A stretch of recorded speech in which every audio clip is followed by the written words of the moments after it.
Good morning, everyone. We welcome you to the second day of this workshop. Just a reminder, if you have any questions, please feel free to ask.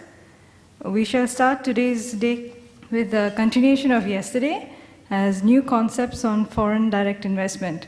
For this session, I welcome Dr. Astrid. Thank you very much. Good morning, everybody. I hope that from yesterday's lectures, you got the feeling of what we are going to discuss for the rest. Now, today, my presentations will focus on the concepts of FDI. Yesterday, there were questions about FDI. What is FDI exactly, and what are the main players? My discussion today is going to speak first where we can find FDI, in which context. FDI is a part of balance of payments. This is my presentation number 4. And then we are going to speak about main players of foreign direct investment. So which are the direct investor, the direct investment enterprise, fellow enterprise, and then I'm going to speak about their relationship. Mr. Fujita touched upon different types of the relation between the direct investor and direct investment enterprise. We are going to look at it more into detail. Then we are going to look at 3 components of FDI. Basically, three types of FDI. You have FDI flows, FDI stock, and FDI income. And the last of this presentation of this series of presentation will be about the way how we collect FDI. So, which are the methodologies? Yesterday, the colleague from there was a colleague from Saudi Arabia. He made this question of differences between surveys, what are positive, negative, between the ITRS, interbank transactions, and other methods, for example, the administrative methods. This is the first part. This is for FDI statistics. The second part is going to be about activities of foreign affiliates. This is another presentation which is speaking about how to measure the impact of FDI, which kind of data we can use it in order to measure the impact of FDI in the country. That was the question yesterday of the professor. So let's begin first with the first part, FDI as a part of balance of payments. So the presentation, this presentation has 2 parts. First is FDI within the balance of payments, and which are some accounting principles. The main question is how we can put FDI, where we can find FDI. I would like you to ask, do you know, anybody of you, what is the balance of payments?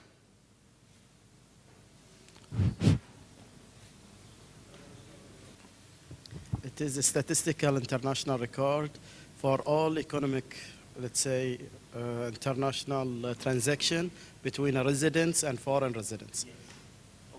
Okay. Very good. Yes, it's a financial statement. So balance of payments is a statement that records, that systematically summarize for a specific period of time. So balance of payments is capturing for a specific period of time. It might be yearly, it might be quarterly, even it might be monthly.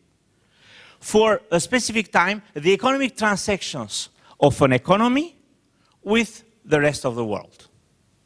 In addition to balance of payments, you have international investment position. Can you tell me what is the international investment position? It's, again, a statement that summarizes of an economy stock of external financial assets and liabilities at a particular point in time. So if you want to make a kind of analogy of what I mentioned to you yesterday, balance of payments, what is important is not only the relation between one country with the rest of the world, so all the economic transactions, but for a specific period of time. This is important. Well, the IIP, International Investment Position, is a statement of an economy for till the moment that we are discussing. So this is a kind of accumulation of the period till at a particular point of time. Balance of payments, as you might know, or some of you might not know, it basically has three parts. They have current account, capital account, and financial account. Our FDI numbers, FDI data flows, is part of financial account. But, of course, as I mentioned to you, one of the financial account, FDI account was FDI income. And FDI income is part of current account under direct investment. So in the current account, you have the part income. And so in the income side, you have compensation of employees, you have investment income, and under investment income, you have direct investment income. This is something that we are going to discuss during the day as one of the account of FDI. In capital account, so current account is basically transactions for goods and services, especially the so-called exports, imports of goods and services. Capital account is about capital transfer, and our interest is financial account, and is basically in financial account we have 5 components, among which one which is important for us is foreign direct investment. So this is the number that if you are interested to get for any country in the world, if you want to find foreign direct investment inflows, you have to look at the financial account of the balance of payments. This is simple. So if you want to study foreign direct investment of a country, you can find it in balance of payments of the central bank, reported by the central bank of that country. Of course, you can find it in the World Investment Report, and I'll show it to you in the report that you have it in front of you. All the annex tables, you have foreign direct investment data and other different data, but in terms of a country, you can look at the balance of payment.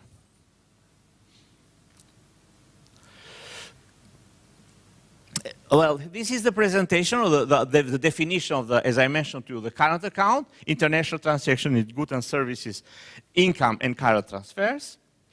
The capital account covers largely international capital transfers, and the financial account covers financial assets and liabilities transacted between a resident and non-resident. Okay, I want to come here. This is basically, even later on, there is something which is important for you to understand and to take with you from this first part of the presentation is about the difference between FDI and other components of financial account. For that, I will ask as well your help to explain me what is the difference, and this is the difference between direct investment and portfolio investment. Statistically speaking, it is easy. And we are going to discuss later, and it was mentioned yesterday by Mr. Fujita, that FDI is about the threshold of 10% and more. And yesterday we have a discussion, what was this 10%, why 10%, why 50%, 20%. But it is decided now that if it is more than 10%, it is an FDI. If it is less than 10%, it is equity. It is portfolio investment. But my question is, what are essentially differences between FDI and a portfolio investment? Anybody of you can give some answers to it? Please. Good morning. I think the main difference is the foreign direct investor, he want income from his investment, but the portfolio, he didn't want income. He wait to sell this in biggest or higher price. Well, this is one of the differences. Any other that you might, if you have a foreign direct investment, please. Yeah. It depends on the control and influence. So if the, let's say, owner can influence the company operationally, financially, or anything, it will be direct. Yes. So that's why they make it 10%. So any owner has a 10% and more, he can influence the company. That's right. Exactly. this is another point. So it's about ownership. Ownership doesn't mean that when you own an enterprise and a foreign direct investor is basically control the activities of foreign direct investment. I mean, if you are a portfolio investor, your main objective is, as your colleague mentioned, is the rate of return.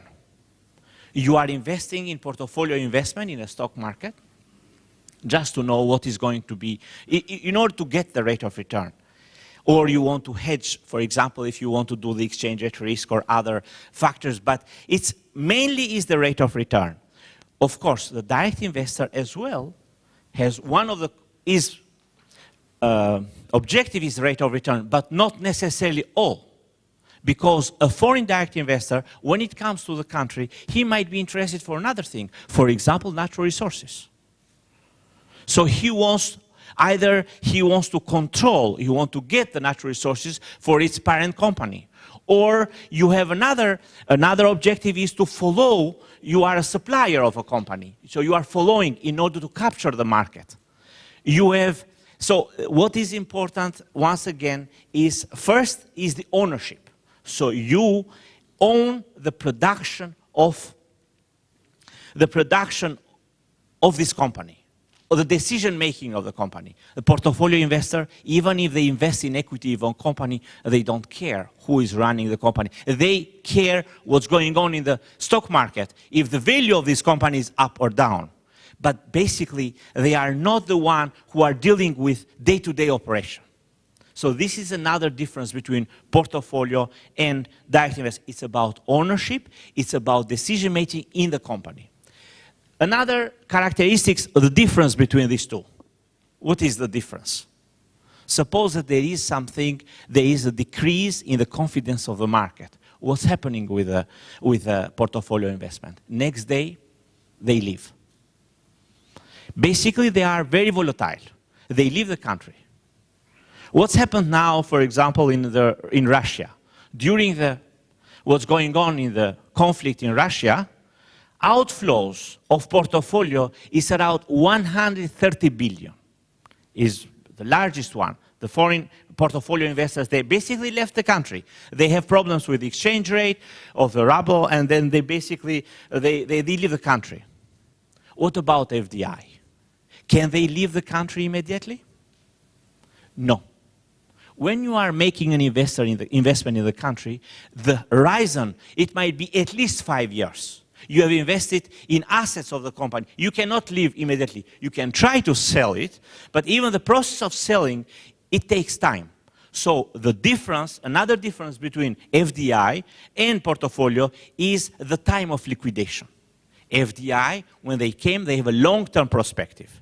When you have a direct investor trying to invest in your country, he doesn't think that he's going to come today and leave tomorrow.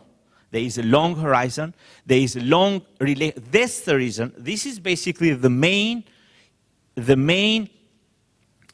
reason that the policymakers and economists of a country, they would prefer better FDI rather than portfolio investment. Because portfolio investment, they can leave in the next day when the situation worsened. This is not the case for the foreign direct investment. It takes time. So this is something that is very important when you compare these both, direct investment and portfolio investment. This is mainly conceptually between these two components, which basically they have a kind of 10% threshold, but it's not about the threshold, it's not statistically, it's about they are basically different in terms of their way of operation in the country. This is something that you have to take into consideration. Well, in the financial account, as I mentioned to you, what was financial account? You have a recording of an economic transaction in financial assets and liabilities between residents and non-residents. You have investment, so in the financial account, you have liabilities. If one company in your country, or if you have a foreign company, a Japanese company comes and invests in your country, then you have a liability to this company. You raise the liability. When they invest into the country, you have a liability to this company. Then this is recorded, if it is a foreign direct investment, so if it is more than 10%, then this is recorded under inward direct investment as on the liability side. So always in the balance of payments, if you want to look for FDI, you have to look inflows, you have to look at the liability side. If you want to look for outward FDI, so investment from Bahrain to a foreign country, you have to look at the asset side. Now, this is the first part. So you have to always remember that if you want to look at the FDI inflows, you have to look at liability sides. And if you want to look at the FDI outflows, you have to look at the asset side. However, this is not a complete story. The complete story is not because in FDI statistics, different from other components of financial accounts, as well as the capital accounts and current accounts, you have net of recording, which means net of financial assets and net incurrence of liabilities. This is related with the discussion that we are going to do about FDI presented in balance of payment presented in asset liability principle, FDI presented in asset liability principle, and directional principle. Anyone of you have heard about the balance of payment definition BPM 6 and BPM 5? You haven't heard. People that are working on statistics, recently, in 2009, international organizations, IMF, OECD, UNCTAD, they worked in a committee in order to update the balance of payment manual. So in order to collect balance of payments, always IMF has issued the balance of payment manual. Until now, it was balance of payments 5th edition. So in the last 30 years, you have 5 editions that has been published in terms of balance of payments. So how to collect FDI, how to collect balance of payments. When you report it, you have to have a kind of manual to do it. In 2009, it was published the 6th edition, and the 6th edition has basically an important change with the previous edition, mainly related to foreign direct investment. Please remember that, because it's important to remember that when you leave from these lectures, from these seminars, that basically we have balance of BPM 6 and BPM 5, and in BPM 6, there is a kind of change in terms of the presentation of FDI. In BPM 5, and the discussion here when we speak about net recording is about BPM 5, there are net recording, which means that you have investment less divestment. What does it mean that? If we go to, and we are going to, later on the presentation will exactly speak about the difference between asset liability and directional principle. But what is important in, well, I don't know if you see it here, it's a bit far. So what is important in FDI statistics? You know, the presentations are a bit related to each other. What is important is where is the direct investor and where is the direct investment enterprise. So where is the parent and where is the foreign affiliate? Suppose that we have a company A, let's say we have a company A in Saudi Arabia.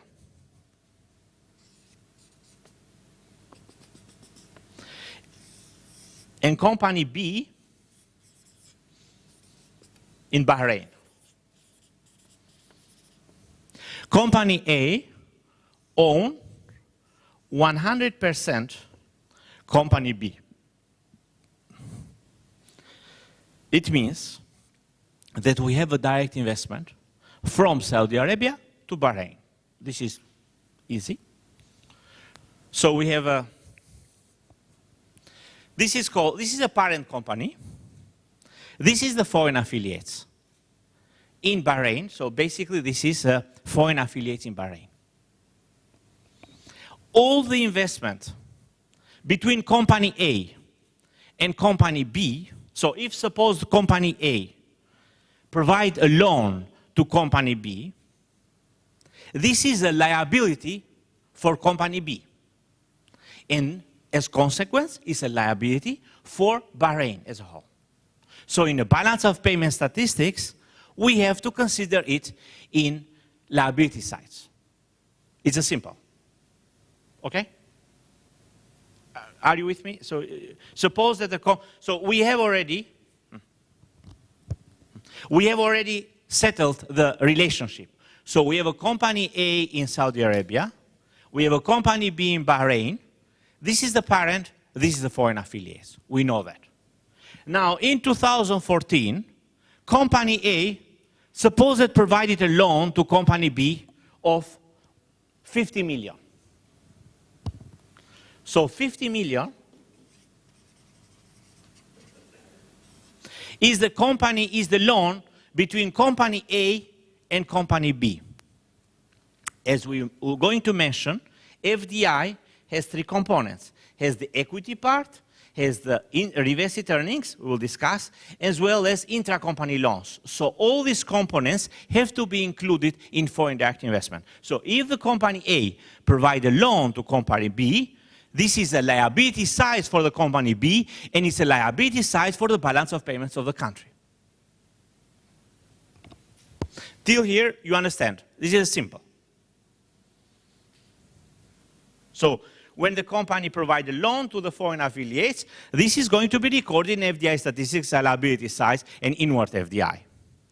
The problem now, I am going to ask you, and this you are going to be faced today, if the Bahraini company provide a loan to the parent company, $10 million. So suppose that the company in Bahrain is in a good shape, the parent company needs money or to pay back the loan. So there are two cases. Either it provides a fresh loan or it pays back the loan in 2000. So they got it in 2000, let's say the 50 million, they got the loan in 2013. And in 2014, they are good. They said, we are going to pay back 10 million. Or they are going to provide a fresh loan from B to A. The 50 million that I mentioned to you was in this direction. And we said that the 50 million is going to be part of balance of payments in a liability side. It's simple. Now, suppose that we have this 10 million. My question to you, this 10 million, you look it from the Bahraini side. This 10 million, it's an asset or it's a liability for the company B? It's an asset because they provide a loan to the parent company. The question is, how this is going to be recorded in FDI statistics? It's going to be recorded as outflow, or it's going to be reported as minus inflow. Based on balance of payment BPM 5, and when we are speaking about the so-called direction principle, this has to be considered as minus inflow. Minus inflow. So what is important in FDI statistics, especially till the BPM 5, it was important the direction of ownership. So it's not about assets and liabilities, it's about direction of ownership. It means that even if you have an asset going from your country and it is between the foreign affiliates and the parent companies, this is not going to be considered as outflow, but it's going to be considered as a minus inflow. Are you with me? This is not part of FDI. This is part of FDI flows, is part of FDI income. So we will discuss later. So when the profit goes back, it's a different story. It's not a part of, so it's not a part of financial account. This, what you said, it's part of current account. But the loan is part of the FDI. Exactly. Bravo. So the loan is part of FDI in both loans. Okay. This is, it depends again. It depends where do you give it to this loan? Are you going to, suppose that you are giving a loan, you are in Bahrain, and you are giving a loan to a company, let's say in Qatar, but the company in Qatar is owned by the parent company in Saudi Arabia. So my question is, if the loan is provided to a company which is a member of the same family, or a loan to another company which is, there is no relation with the family. There are two different cases. If it is the loan within the family, it's still FDI. It's still FDI. Now, if it is going to be included as inward FDI and outward FDI, we will discuss about that. This is about the relation between fellow enterprises. But if the company, the third country company, has nothing to do with the family, either the Saudi Arabia or the Bahrain, so there is no relationship, then this is not anymore FDI, it's about other investment, because it's a loan, it's part of balance of payment, but it's other financial account, but other investment. We need to be very specific as what really is foreign direct investment. Now, the money is transferred from one place to another, from one country to another, need to be invested in order to justify that this is a foreign direct investment. Now, companies, they may have branches in different places, and they use one, let's say, center or one place in order to finance another in a third company. So this is simply mean that a foreign direct investment that is being made by the mother company, though the financing came from branches in different places. I understand. But, well, that's a good point, and this is what we're going to discuss when we're going to speak about special purpose entities. Yesterday, Mr. Fujita mentioned about special purpose entities, and one of the functions of these special purpose entities is exactly to raise funds from different sources and to finance a certain project. But FDI, we have to, something you have to keep in mind. FDI is a transaction. It's not about what's going to be with this money. So we are still in the first phase. We want to capture money going from one company to the other. We are not asking the company in Bahrain where you are going to use this money. You understand? What I wanted to know exactly, when we speak about foreign direct investment, we have to think in terms of the impact of this money on the rest of the society or the economy. Now, if you borrow money and you just keep it in your account, and suppose that money never been used, yeah, I mean, is this, let's say, it's still foreign direct investment? Or what will happen if the company will take the loan and buy, let's say, a building in Saudi Arabia? Is that part of the foreign direct? Nothing is being created, though. I understand that, but statistically speaking, it is. It is a foreign direct investment. So, you know, I will tell you, apart from the GCC countries, you know that the biggest investor in the world and the biggest recipients in the world for FDI statistics, or for FDI, is United States. United States companies are keeping increasingly amount on cash in foreign affiliates.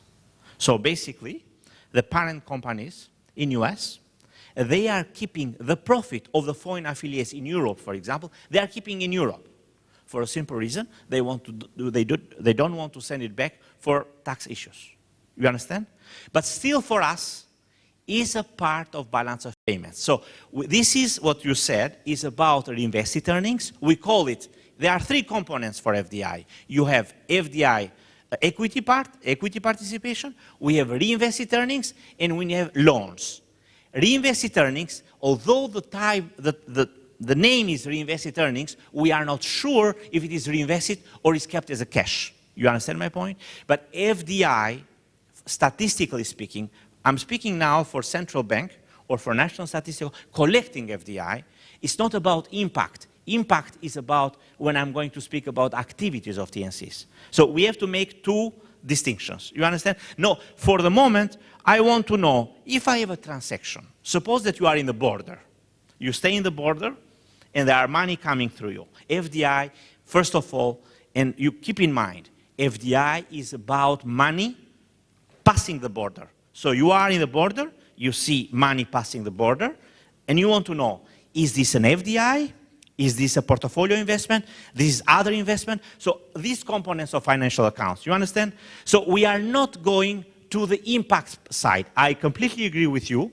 All the researchers want to know how much this, if it is FDI, if this is used properly for the country or not. This is another question. For the moment, I want to know if this is an FDI or is other types of financial account. Are you with me? Yeah. So what I wanted to say is exactly this point that I said to you, investment less divestment or reverse investment. It was this exactly. So when I told you that FDI inflow is about liability, I told you part of the story.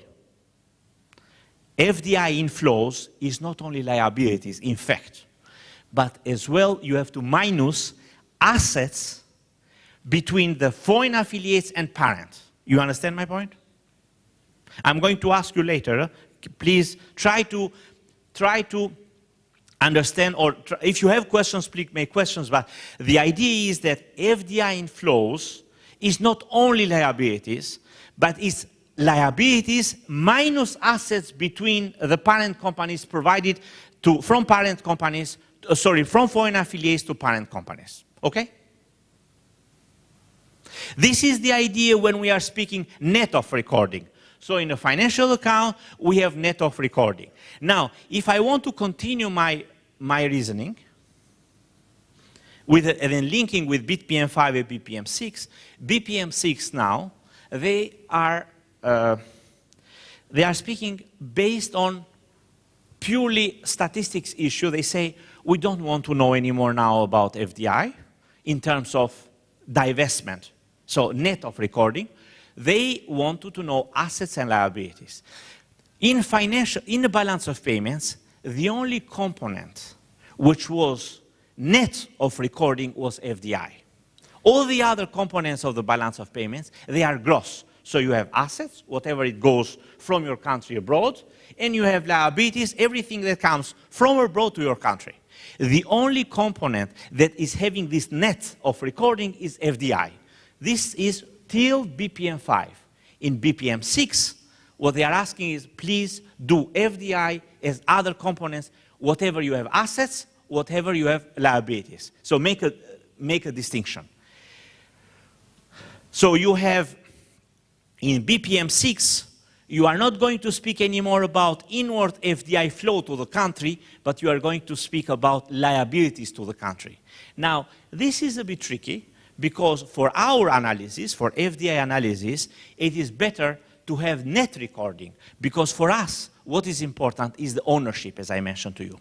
So if I go and I pick a number and I said liabilities of Bahrain are 500 million, I don't know if these liabilities of Bahrain, what includes in these liabilities of Bahrain. Maybe liabilities of Bahrain, it's not necessarily only liabilities of foreign companies in Bahrain, foreign affiliates to their parent.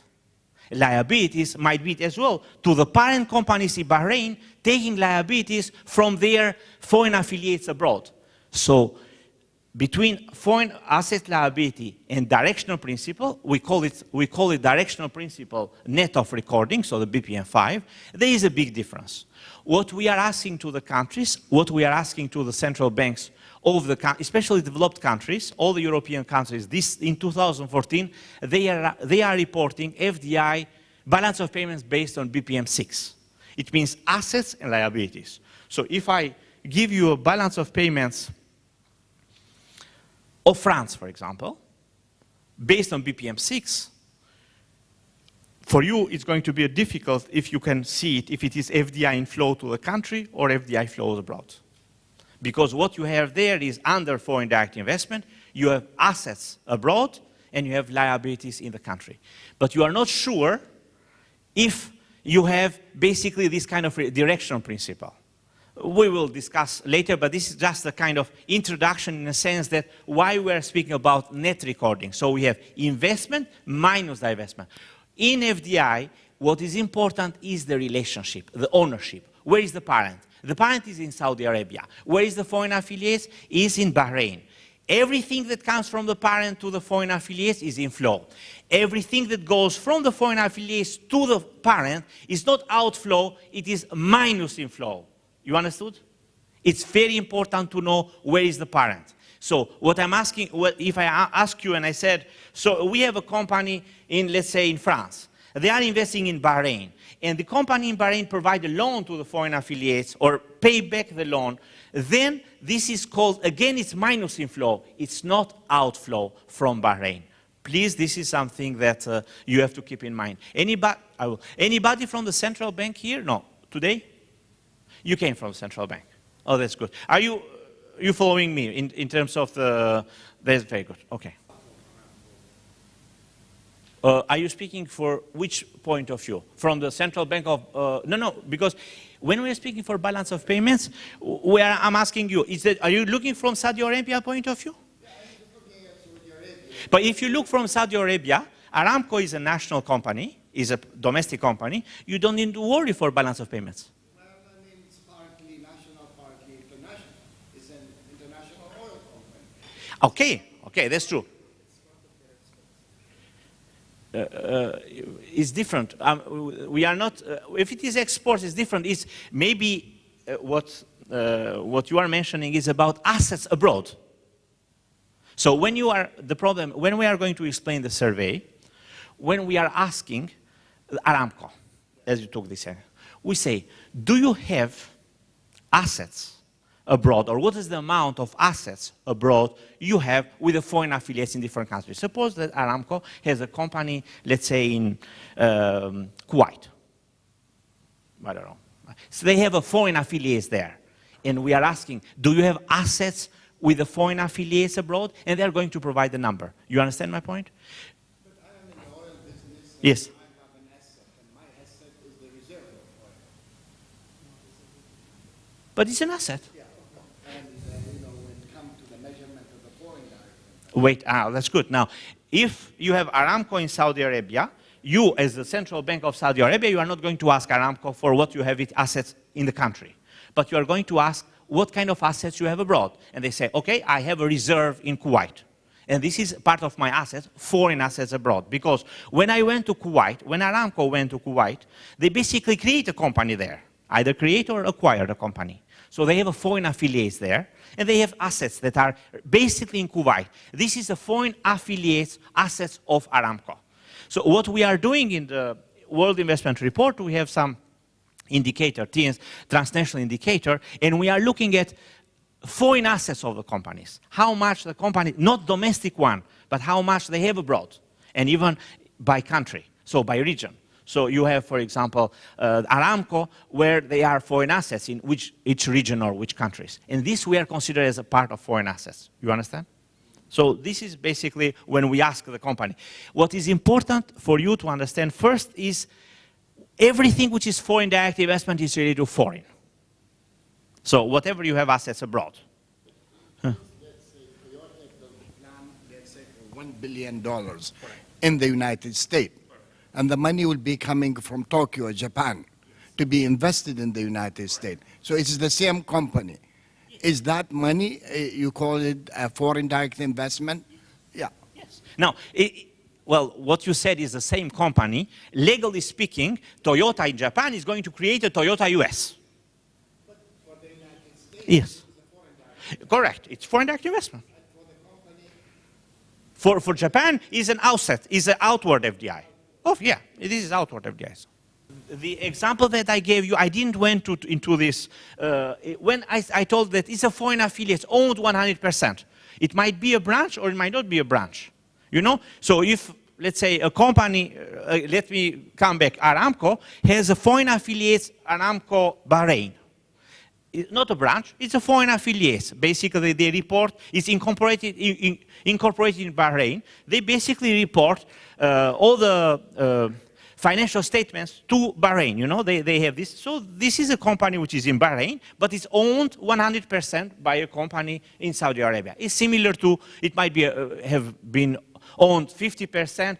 The most important is 10%. So it is less than 10%, then it's not a foreign one.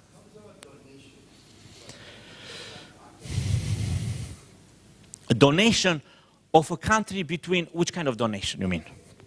Saudi Arabia will give, let's say, $500 million as a donation to Bahrain to build a plant. That's right. That's it. It's not an FDI.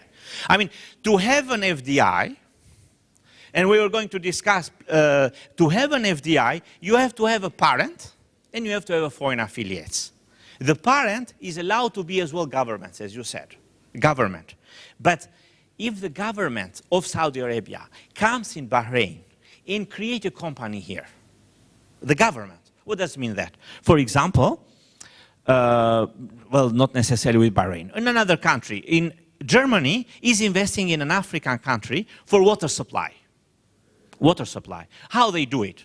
They create a company in, let's say, Botswana, which is owned from the government, not necessarily directly from the government, but from the government agency. So, for example, you have this KFW or GTZ, this type of technical cooperation. This is, again, foreign direct investment.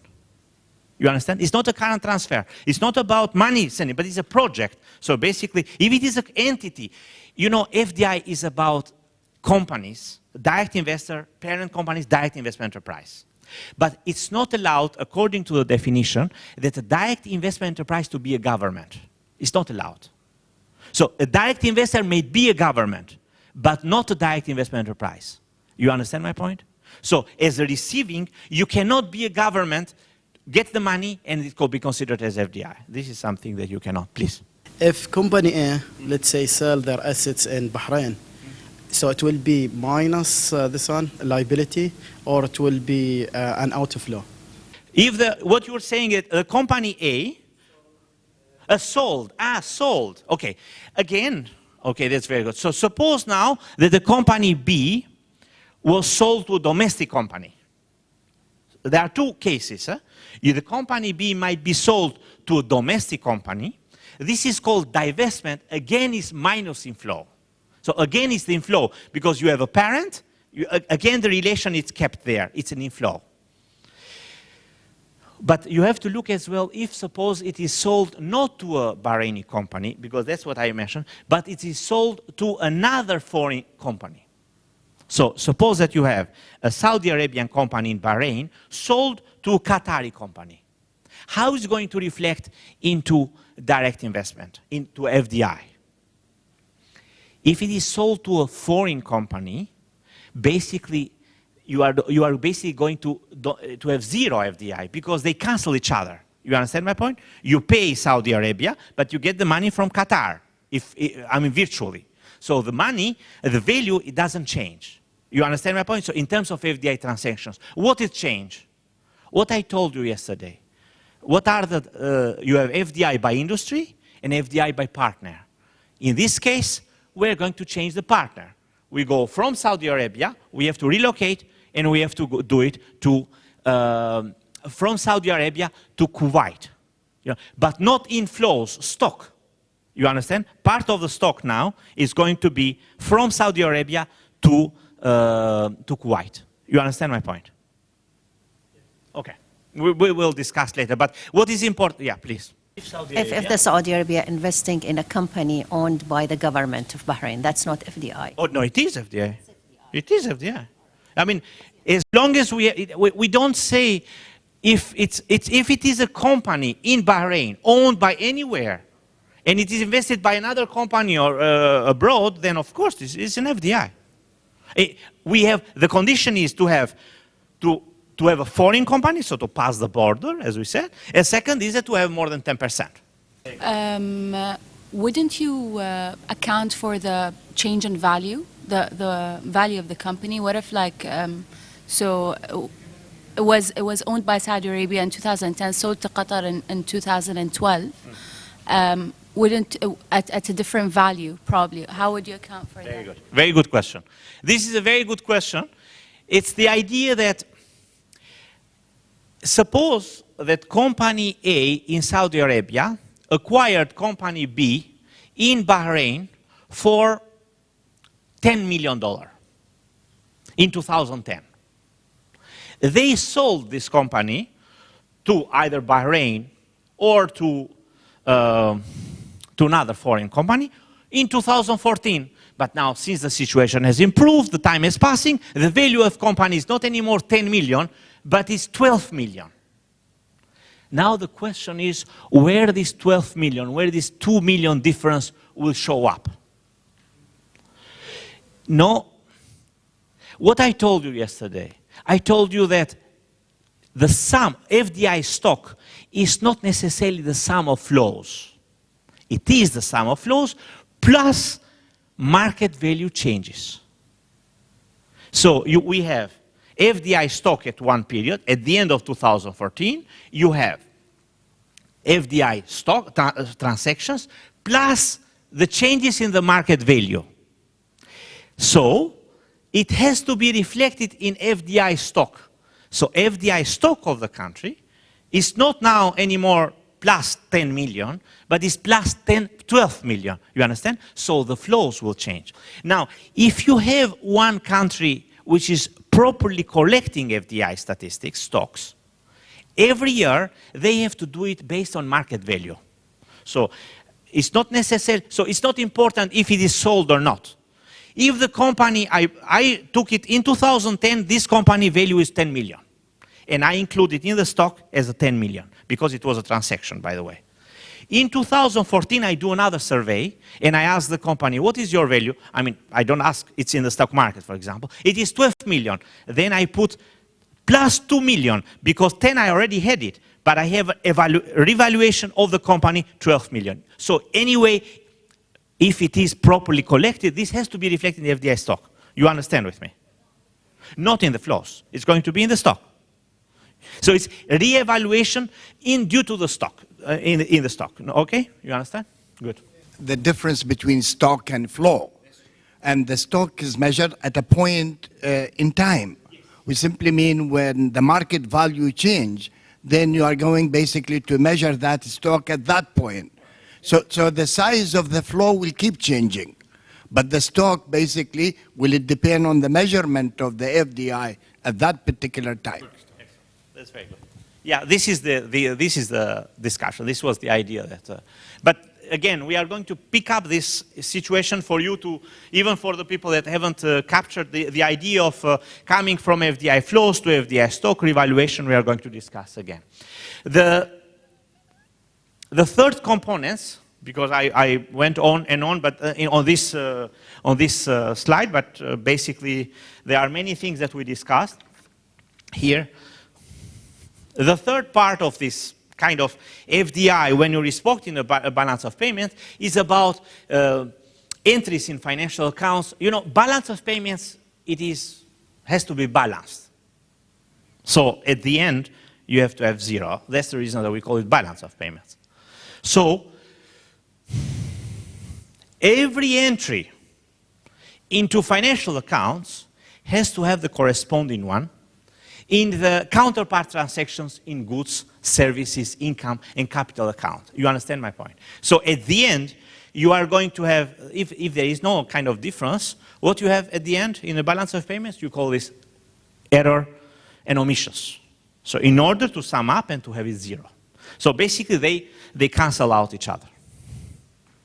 So you basically, for every entry that coming to your country, you have to, you have to have a corresponding counterpart with a different sign in order to cancel each other at the end to have a kind of balance which is zero. If you want to see a balance of payments, yesterday in fact, I'm going to show you one balance of payments when you can find it in the web. Just simple one. And you have, for example, certain countries that report balance of payments, BPM 5 and BPM 6, and how they report it and where you can find the FDI. So it's important for you to know where you can find FDI statistics in the balance of payments. So this is quite important for you, for the ones that are not familiar with it. This is one presentation of balance of payments. So you have in the capital and financial accounts, so you have under financial accounts, you have direct investment, and direct investment abroad, and direct investment in the reporting economy. When I'm going to speak about FDI inflows, I'm going to speak about three components of FDI that I mentioned to you: equity, reinvested earnings, and intra-company loans. And this is reflected in the balance of payments, the numbers that we have here. Equity part, reinvested earnings, and other capital. Okay.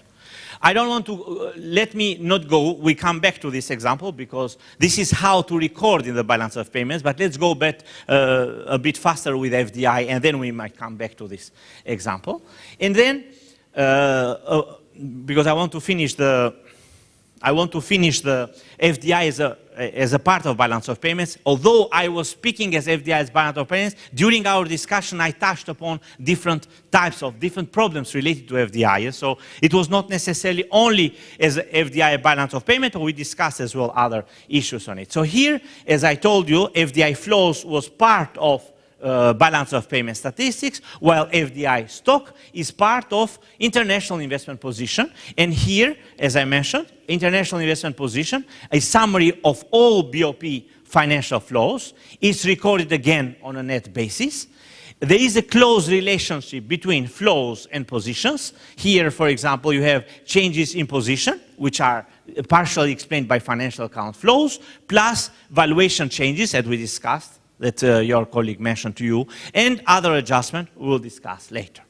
The FDI stock is quite important for if you want to measure the impact in the country, of foreign direct investment, you first look at the FDI stock. How much is FDI stock? Of course, FDI stock is as well related to the history. You can have, for example, the United States is the country with the highest, with the largest FDI stock in the world. But of course, this is related with the fact that FDI in United States has been open to foreign direct investment for a long period of time. You have other countries that might have a bigger increase in FDI in their countries, but of course, this is recent, so the FDI stock is small. So FDI stock is as well related to the timing of investment. The period when you are open, for example, till one moment that when you liberalize, then you have an increase in FDI flows, which is reflected in FDI stock.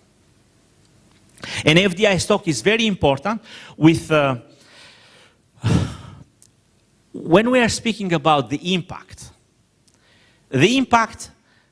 it's about activities of foreign affiliates. But what you are interested is to see as well the relation between foreign FDI stock and foreign affiliate statistics, activities. So employment, sales, assets. In the World Investment Report, we have a table which is called International Production Table at the world level. And we do there some estimation about these international production variables.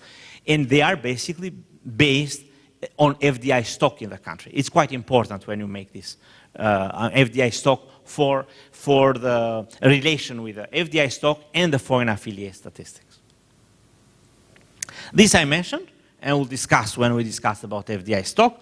You have opening position, you have transactions, price changing, exchange rate, other changes, and you have a closing position. This is basically part of IIP. And this was, when we said reconciliation of statement, this is functional classification. This is my discussion that I made the difference between FDI flows and FDI and portfolio investment. You have the differences I mentioned to you before. But just out of my, I would like to ask you the difference between a direct investment and other investment. One of you can explain to me what is the difference between direct investment and other investment? Any? Another country, and the other company that you invest in another country. I'm not sure. Okay. Any other? Yeah, please. A direct investment will be ownership, will be equity. Other investment is financial claims, such as debt, deposits, loans, and so on. This is part of the answer because even FDI has debts, has loans. What was the main thing? Is the ownership, is between the transaction that took place between two entities that are in the direct relation or they are not in direct investment relationship. If it's like, suppose that you are a parent, are you giving a loan to your son? Or are you giving a loan to son of your friend? If you give the loan to your son, it's within the family. This is part of FDI. If you give a loan to son of your friend, is not anymore FDI. It is a loan, but it is out of the family. You have to include it in other investment. You understood? When you provide money to the children, you feel it. So you understand. So what is important is that everything, even loans. So other investment is about loans, not necessarily loans. So you have short-term credit, you have long-term credit, but everything which is between companies that are in a direct investment relationship or within one same family, even loans, you have to include it in FDI. If it is not, if it is a bank providing a loan to, bank is a more specific because, but if it is a company that providing a loan to, so in Bahrain, you ask, the simple as that, you send a survey to a company in Bahrain, which is foreign affiliate, and you ask her, do you have any loan with abroad? They say, yes. I got a loan from a company in US. They say the question is, what is the relation with this company? If it is part of the family, you include in FDI. If it is out of the family, you include it in other investment. You understood? Yeah, please. You mean if direct, this is FDI. If indirect, this is not FDI. That's what you mean? No. Well, direct and indirect is different. Because the family, even, I mean, if I continue with the story of the family, even a grandparent, if you are, for example, a grandparent and provide a loan to your grandson, you are still within the family. Then it is FDI. So not direct. So it's not from the parent to the foreign affiliate. But even the grandson, the grandparent, provide a loan to the son, to the grandson, this is again FDI. You understand my point? So the direct and indirect is not, if it is a foreign direct investment relationship, it means that you are in a relationship within the family, but the family is not only parent and the children, but as well grandparent and the children. You understand my point? So you have to, it's quite important when you ask the company, you are in a relation with a foreign company in the FDI relationship? This is very important when you that's the question when a professor asked, and he says, suppose that company in Saudi Arabia provide a loan to a third country. What was my question? To whom? To a company which has a relation with the Saudi Arabia company, or to a company which is something that there is no relation? There are two different things. If it is a company within the family, it's going to be included in FDI. If it is loan out of the family, it's going to be other investment. Are you with me? You understood? Yeah. We have parent company, subsidiaries company. The same or not? Home company. No. When we say holding company. Yeah. Yes. Well, so when you say subsidiary, I say foreign affiliates. Because foreign affiliates might be subsidiary, might be associate, might be a branch. We are going to mention. And I include everything foreign affiliates. Any other question for that? Please. Back to other investment regarding loan, we have in Islamic finance, we have sukuk. If you buy sukuk, for example, we consider this one FDI, but we consider sukuk as equity in accounting, in Islamic finance, sukuk part of equity, not part of debt. Yes. It's totally different. Do we consider buying X company from outside, buying sukuk in Bahrain? This is FDI? Very good question. Is that sukuk? Sorry, because I'm not familiar, I have to say. Sukuk is the basically shares that are issued by the companies. Is that correct? Share. Yeah, but okay. Now, if a company, even an individual, buy sukuk of a company in Bahrain more than 10%, then it is FDI. So independent of this type of, I mean, The type of control depends, how you control the company, which kind of voting shares or different types of control. But if it is more than 10%, it is FDI. You understand? Independent of what type of issues type of issue you have. Is it correct to, let's say, classify investment into productive and non-productive? You see, because FDI is supposed basically to be productive for the benefit of the country. And then loans may be used for different purposes, and they may not really add value. Yes. And that's why it is important, I think, we should distinguish, and then we try to find out what is really the purpose of using this money. And then we need to redefine probably FDI.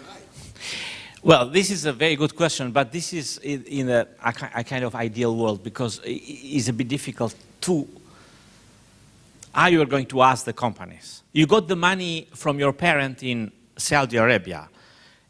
What did you use for? I mean, we are speaking,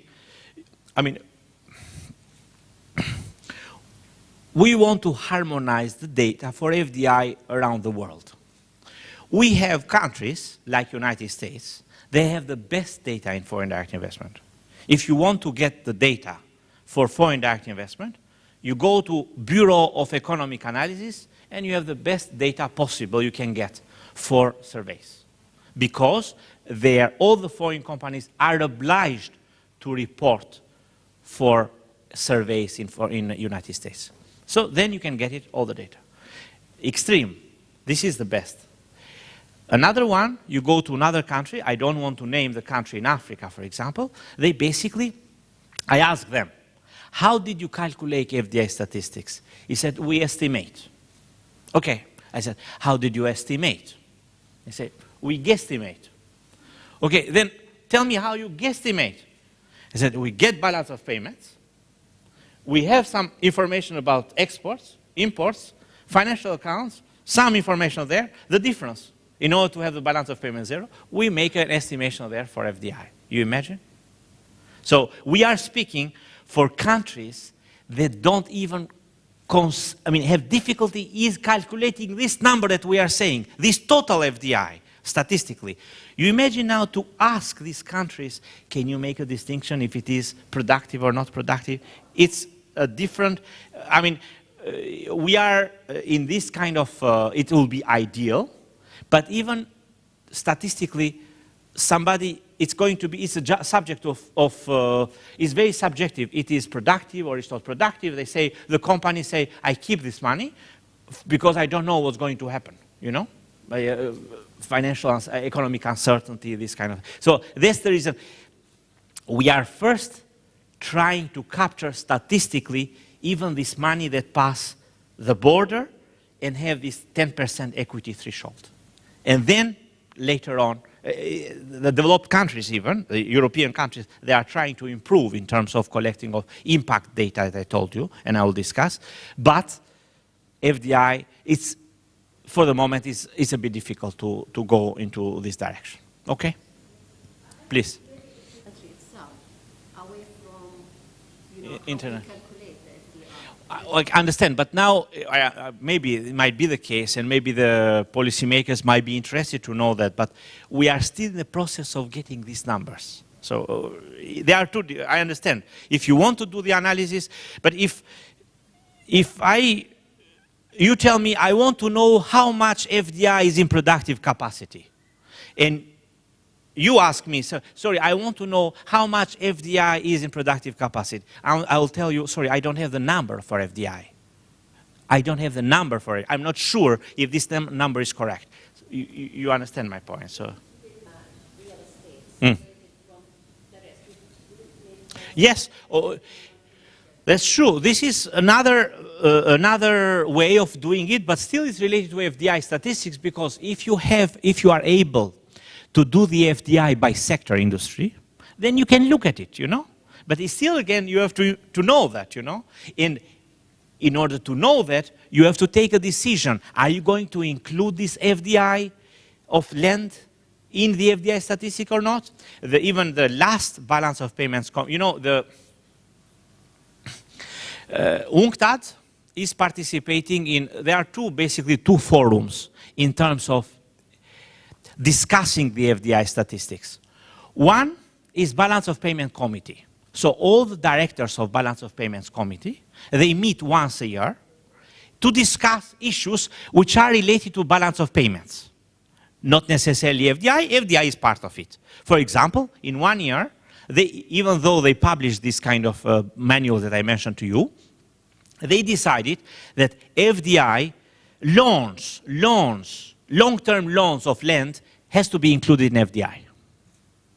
Because many African countries, for example, they rent the land for long term, 50 years, 99 years, and according to the definition before, this was not an FDI. Now, basically, based on this practice, the Balance of Payments Committee, they decided to include it in FDI statistics. You understand? So this is one forum. The second forum is the OECD investment working group. And UNCTAD is participating on it as well, and we discuss, we share, because the OECD has only OECD countries. So you don't have the voice of other developing countries. You have many developing countries that are like Bahrain or other countries that are involved in problems in terms of FDI statistics, and we try to convey as well differences and what are the issues that we get when we have this technical assistance. And these two forums, they basically, the first one, Balance of Payment Committee, provided this BPM 6 manual, and the OECD provided OECD benchmark definition. These are two other books, main books, if you want really to further on to look into these details, you can look at these two, in addition to the manuals that we have already provided to you, and you have the, but I mean, and in this OECD group, you have all the statistic people coming from developed countries, from OECD countries. So they are basically making a presentation how, let's say, one presentation, one big story now in countries transfer from BPM 5 to BPM 6. Countries are Poland, for example, or Hungary, or Netherlands, how they are, what is the process, what they are doing, what are the difficulties. So make presentation in terms of the FDI statistics. Now, as you said, and the professor said that, always we try to link FDI with activities of foreign affiliates. Activities about impact. But still, it's not easy, you know, because from one side, FDI data, you have data. From the other side, the data are still very scarce. So then it's a bit difficult to merge. And we are speaking for two different data sets because activities of foreign affiliates, as I will mention to you, is based on majority owned, more than 50%. So the FATS data, the foreign affiliate, is basically all the companies that are more than 50% owned, while FDI is more than 10%. So even in terms of sample, there are some differences. Not many, but there are still some differences. Okay, accounting principles, I'm not speaking to it because we will discuss, these are accounting principles related to balance of payments, but necessarily related as well to foreign direct investment, either stock or flows. Very briefly, accounting system is about credits and debits, or receipts and payments, inflows and outflows. These are the basically components of balance of payments. You have this table here is basically what I mentioned to you before. Investment, inflows, and minus divestment. A time of recording when it is in the balance of payments. Still, we are still in the balance of payments concept. And this is basically the time when we are going to record a transaction, an FDI, but not only an FDI, as well as other balance of payments concept. Residence. Residence as well is, I mean, this is something that we mentioned yesterday and we will discuss as well when we speak about the FDI flows and different types of specific FDI flows. But just to stop it a bit here, do you think that a residence is equal with nationality? Yesterday we discussed about that, or you mentioned it. What is the difference between residence and nationality?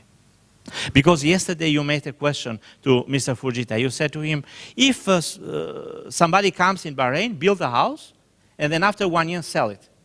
So what is important for the residents, and this is very good for the people that are collecting FDI data, it's not about nationality. If you have and this was a problem. I think in the GCC countries, quite a lot of problems because you have very mixed companies. It's a bit difficult, this one. And we had a delegation from Saudi Arabia in UNCTAD, and Deputy Governor of Sagia visited us, and he raised exactly this issue, saying that we don't know if we have companies, if you have a company which is settled in Saudi Arabia, but is settled in, let's say, in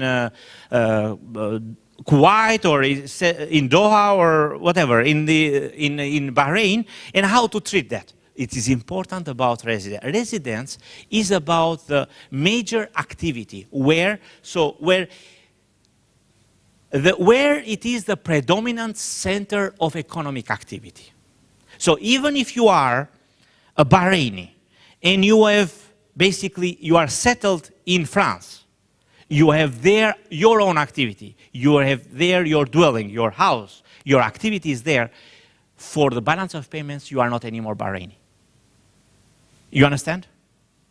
So it is important to know how you are going to treat, for example, investment from your Bahrainis abroad investing in your country. This is quite important. You have to know if these companies are, these individuals, or if these individuals are settled there, they have their predominant interest in this country, then you have to consider them as foreigners for the balance of payments. It's quite important. The capturing of residents is quite important. Now, nowadays, the people are quite sensitive to the residence, and the residence is about the half of 183 days, you know. If I wanted to, last week, in Switzerland, there was a referendum. You know that Switzerland is very famous for referendums. Every 3 months they have a referendum. What the people want, they go to the referendum, they get 100,000 signatures, and they can change even the constitution. There is a direct democracy. So a group of people said, we want to have equal treatment for all persons living in Switzerland, because in Switzerland they have the so-called forfait fiscal in French. So fiscal forfait in English. So basically, if you are a rich man, which have more than 1 million or more than 2 million, there is a threshold. You don't have any economic activity in Switzerland, but you want to retire in Switzerland. Then you go to the Ministry of Finance of the canton, and then you can say there, sorry, I want to retire here, I want to make my residence here, but I don't want to pay as the others. Because if you are retire in Switzerland, you pay, let's say, 18% of your revenues, profit. You said, no, I have plenty of profit, I would like to, if you want to take me, I'll pay 500, or there is a deal, agreed deal. You can do it.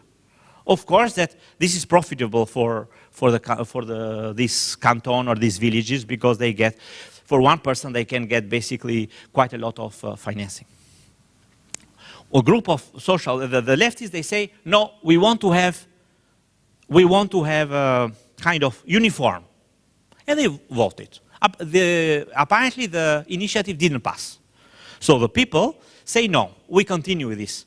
What I wanted to say, these individuals are very careful in terms of days of residence. So if your residence is in one village in Switzerland, they know how many days you stay there. You cannot say, for example, you are from Bahrain, you are a rich man from Bahrain, you say you go to Switzerland, you say, I'm going to live here. You have a residence, you buy a house there, and most of the time you spend in Bahrain. No. It's not allowed. They want to know if you are there basically more than half of a year, 183 days. You understand? So it is important. What I wanted to say is the residence is quite important for tax issues, but not necessarily for tax issues, but as well as for collecting balance of payment statistics. You understand my point? So please bear in mind, keep in mind that residency is quite important when you define if there is an investment. You go and ask a company here in Bahrain, and the company here in Bahrain is saying that my owner is a Bahrain national, which is have 10 years or have 20 years living in, I don't know, in France or UK. Then you have to consider FDI. You cannot consider it as in anymore as a domestic one, although it has still a Bahrain nationality, but his main residence is in UK. Okay, this is quite important for even for the among the GCC countries because it's quite important. So no, the period is 1 year. So basically, what is the? I mean, basically, you have to have if you have more than 1 year in another country and you are settled there in terms of buying a house and you have your main interest, then this is your residence is not anymore here. You are not a resident more in this country, but a resident abroad. Here is not included the students, by the way. If you have Bahraini students going into another country and reinvesting in Bahrain, the students remain students. This is not but then the question of 183 days is where, in order to measure that, you want to see. So because if I would like to be considered as a foreigner, you have to prove it. You understand my point? So one proof is that you have basically more than half of the year you are living abroad. You understand my point? So this is something that... do you have any other specific requirements for the residents when you calculate FDI statistics? This is about the difference between... Exactly. Yeah, that's true. Yes, exactly. So they're basically here... Well, the most important is don't mix the nationality with residence. This is something that you have to keep in mind when you speak about the balance. This is in a context of balance of payments, but of course FDI is profiting from him. Valuation, no, I'm not going to deal because I'm going to speak on FDI stock, so so basically this is the first part of FDI as a part of balance of payments. Now, what do you want to keep out of this presentation? I would say that first you have to keep in mind that FDI is part of balance of payments, which is with everything, all the transactions with the rest of the world, is part of financial accounts. You have to remember the differences between FDI and other components of financial account, portfolio investment, other investment. You have to keep the concept of residency, is quite important. And as I told you, net reporting. So either FDI in a directional principle or asset liability principle, although this is something that we are going to discuss later. So this is the first presentation. I hope that you got an idea where we include this. So we are, yesterday we spoke for something which is called FDI. We spoke about problems of this something, which is FDI. Now we are trying to put it into framework where it is, where we can find it, which is part of balance of payments. And then we are going to go further. What is this kind of thing? What is this FDI? What are the components of this? This is, any question? Please. Now, what I really wanted to say, now, Saudi Arabia, for example, donate lots of money to build the project in different countries. Now that money will be recorded in the balance of payment because it's going out of the country. Now this project that is built by Saudi, let's suppose a school, but that school could have a tremendous impact and could continue for 50 or 100 years. A company could build a project, but that project could be dismantled in 10 years. So the company money is FDI, but the Saudi money is not FDI. That's my... I completely agree. But this, again, we are entering into this thing. I completely agree. It might be a kind of... But this is a part of ODA, for example, and then the ODA goes and builds a house, built a school, and there's an impact. It might be as well. But again, we are going above the FDI statistics, we go into this kind of the impact of FDI. But it's a good point. But you have to, but you know, first of all, in order to speak about the impact, we have to have the numbers. That's what we are going now to, we are discussing. You understand? Okay. So I think we might have the break, and then we go again to the. Do you have any other question? Any other question? Did you? Is that fine with you till now, the presentation? Please tell me, is that I'm going too fast, or is that okay? Okay. So, what I'm going to speak now is about the players of FDI. Which are the main actors of FDI? Which are the relationship? I told you that what is important is if you are part of a family or not. Now the question is, which is the conditions to be part of the family? Yesterday, Mr. Fujita, in his presentation, he mentioned a bit this kind of 10% or the chain, but now we are going to more in details. So the question is now, which is the parent we define, which is the parent, which is the foreign affiliate, the son or the daughter, and then what is the relation between them. And not, we have as well in FDI, not necessarily the son or the parent and the foreign affiliates, but you have as well fellow enterprises. Did you have heard about fellow enterprises? Fellow enterprises is two cousins that have the same, let's say, either parent or grandparent. They might be included as well in FDI statistics. In the case of Bahrain, this is something that is not necessarily very prevalent, but in other countries it's quite. In France, in the case of France, for example, you have quite a lot of fellow enterprises, so basically cousins, and if you basically provide a loan to the member of the family or not. Okay. First of all, it's about the definition. What is FDI? FDI reflects first the objective of establishing a lasting interest by a resident enterprise, the direct investor, in an enterprise resident in an economy other than that of the investor. So what is interesting is reflects an objective of a lasting interest. The lasting interest is relating to the one that I mentioned to you, if you compare with portfolio investor, that there is a kind of the timing of the investment is long term. What does it mean, the lasting interest? There is a long term and steady relationship between the direct investor. Direct investor is the parent, and the direct investment enterprise, which is a foreign affiliate. A significant degree of influence on the management of the FDI, with or without controlling interest.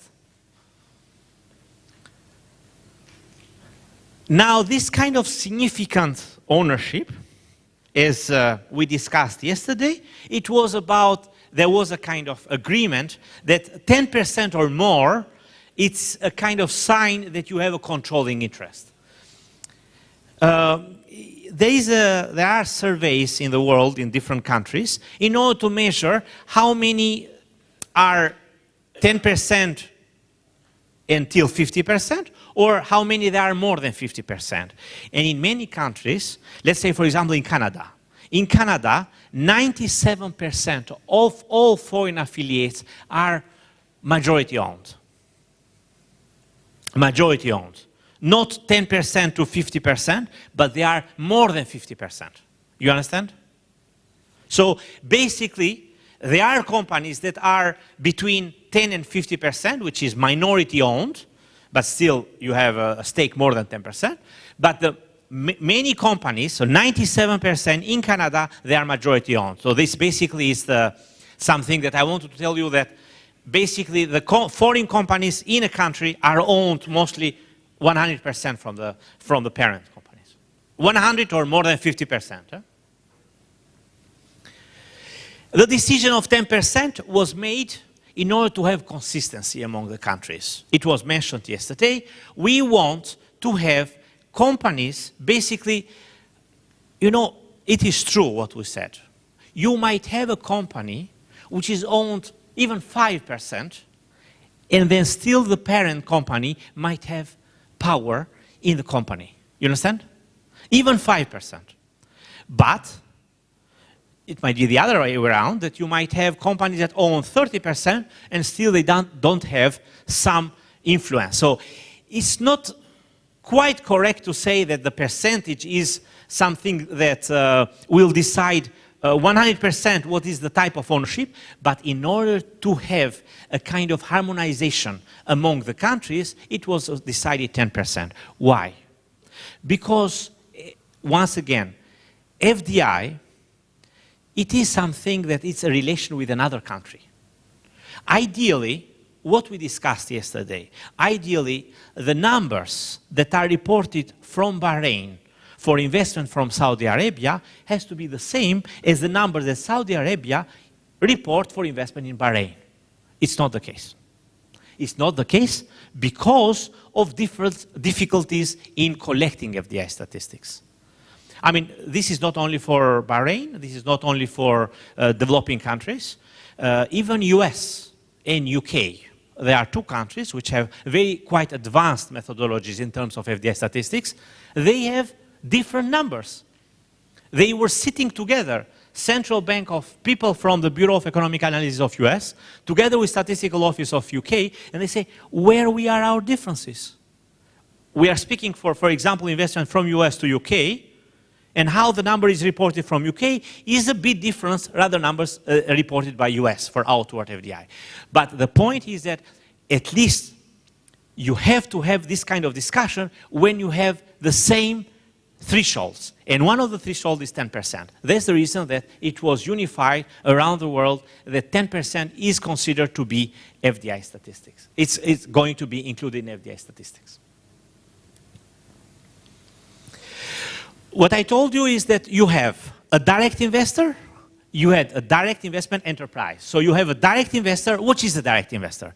It's a group, an entity, or group of related entities which are able to control, exercise control or influence over another entity, a resident in another economy, which is called a direct investor. So direct investors are the parent companies. Which are the direct investors? And I wanted to, here are the types of direct investor. You might have individuals, you might have enterprises, we have associated group of individuals, and you have as well governments or sovereign wealth funds. These are all direct investors. These might be a type of direct investors. Please, please.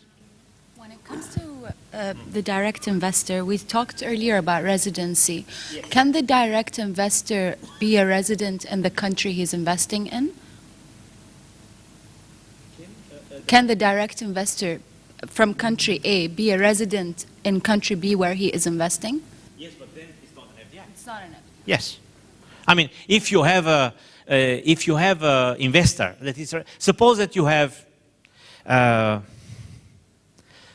I'm coming from my country. By the way, I am originated, my country, I'm from Albania, just en passant, just to mention. And suppose that I come in Bahrain and I decide to build here my business. And if my residence is here, then every investment that I do it here is not anymore foreign direct investment, it is a domestic one. So it's not anymore part of balance of payments. You understand? So I am not considered anymore as a foreigner, I'm as a domestic one. You understand? So this is a direct investor. And then, of course, this is the parent companies. Then you have the foreign affiliate. The foreign affiliate is the company that is in your country or in another country that is owned by another company in another country. This is a foreign, it's controlled, it's being controlled or being influenced. This kind of control and influence is about the ownership. Is that between 10% and 50%, or it's about more than 50%? That we will see. It was in this graph that I showed to you. There are some strange cases where you have a Saudi Arabia company owning a company in Bahrain, but the company in Bahrain owns as well the company in Saudi Arabia. It's a bit strange, but it could happen. So you have a company A that I said to you owned company B 100%. But then company B gets stronger and stronger and stronger and said, you know, why I don't buy some equity to my parents? And I buy, let's say, 20% equity to my parents. Then company B becomes as well a direct investor to the company A in Bahrain, in Saudi Arabia. You understood? So you have a kind of, you have this kind of, where you have two entities that you have, they are both direct investor and direct investment enterprise of each other. It's rare, but it might happen. And finally is fellow enterprises. We'll discuss, and I'll explain to you. Fellow enterprises are two enterprises that basically have the same ultimate owner. Let's say the same grandparent.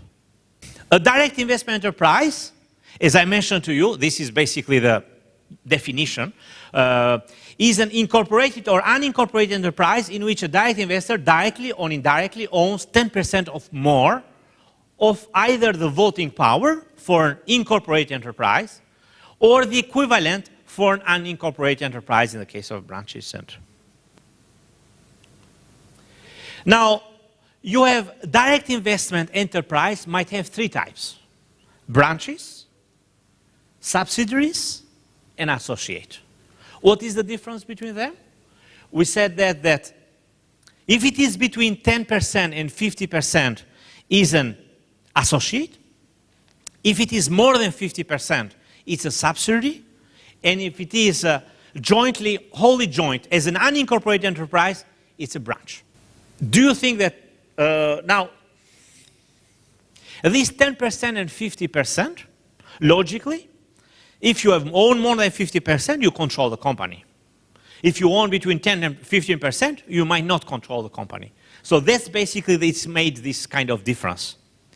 If you want to compare the data on FDI with data on activities of foreign affiliates that I'm going to talk about later, the top affiliates are more than 50%. So that's the reason that you are able to basically to get this, to make this kind of distinction. What is important now is that you have to decide, you know, when you're doing the survey, you're basically sending the survey to the companies. But you first have to know if the company is a foreign affiliate. So first you have to decide. You send a letter to a company and you ask this company, are you owned by a foreign company more than 10%?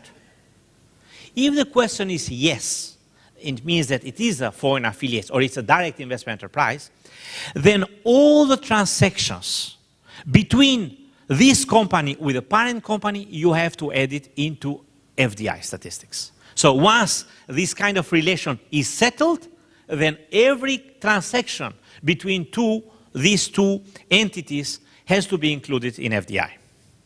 As I mentioned to you in the morning today, it was this relation. It was, I mean, a simple comparison. When you have a loan provided from the parent to the son, and the loan between the parent and the son of his friend.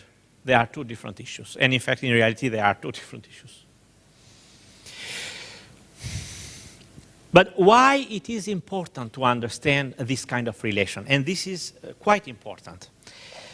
Let me show you something. We might come back later, but let me be in this case. Suppose that company B own a company C in Oman, 100%. Okay? So the company C is owned directly by company C, and by company B, sorry, and company B is owned directly by company A. If the company C, now suppose that we are in Oman, so we are doing collection of FDI statistics in Oman. And if the company C get a loan from company A, $30 million, Can I ask you where we are going to include this $30 million? They don't get it from company B, they get it from company A in Saudi Arabia. So company C in Oman got 30 million loan from the company A in Saudi Arabia. Does the bank, central bank, or I think central bank in Oman has to include this as FDI or other investment? As FDI, of course, because you have a kind of, the company, which is the company A, they are in direct investment relationship, okay? You understand? So it's this A and C, although they are not directly related, they are in a direct investment relationship. And then as they are in a direct investment relationship, all the loans coming from A to C is going to be included in FDI. Is that clear, this one? This is a case which is a clear one. Is in a different country. It's in Saudi Arabia. Yeah, and C is in Oman. So cross-border, there is a loan. There's a loan. Yeah. Now, the question is for Oman. But it has gone foreign from a country to a country. From outsider. Parent or from a normal person out normal? Okay. Yeah. From another person. Yeah. If it gets from your family, this has to be included in FDI. Okay. Okay? Okay. You understand? Yeah, I understand. It's clear. You understand? You don't understand? You want another question? So please let me know if this is an indirect investment, and if, for example, this is the simplest one. I mean, if the company A and company C are in a direct investment relationship, although they are not directly related, all the loans between company A and company C has to be included in FDI statistics. But I still wanted to, because this is the main point. Now, suppose, okay, I will tell you another example, and I want your answer. Suppose that company B in Bahrain own a company D, again in Bahrain. 100%. So we are now in another scenario. You have a company A in Saudi Arabia. All the time you have the border. All the time you have the border.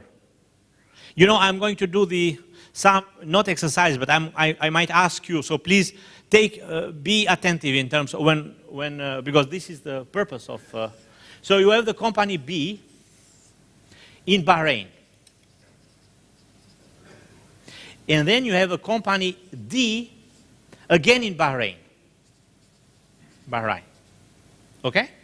So this is the country. Now, my question is to you. There are two transactions. Company B provide a loan of 10 million. This is 100%. So I don't want to deal with the percentage now. And this is 100%.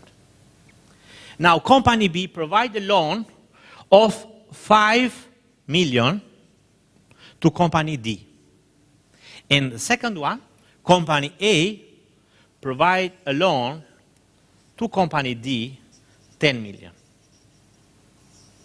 My question to you, where I can include 5 million and where I can include 10 million? So from A to D, that would be FDI? The 10 million? Yes, very good. And from B to D, that will not be included in the FDI because it's not, I don't know. I like it. So that's good.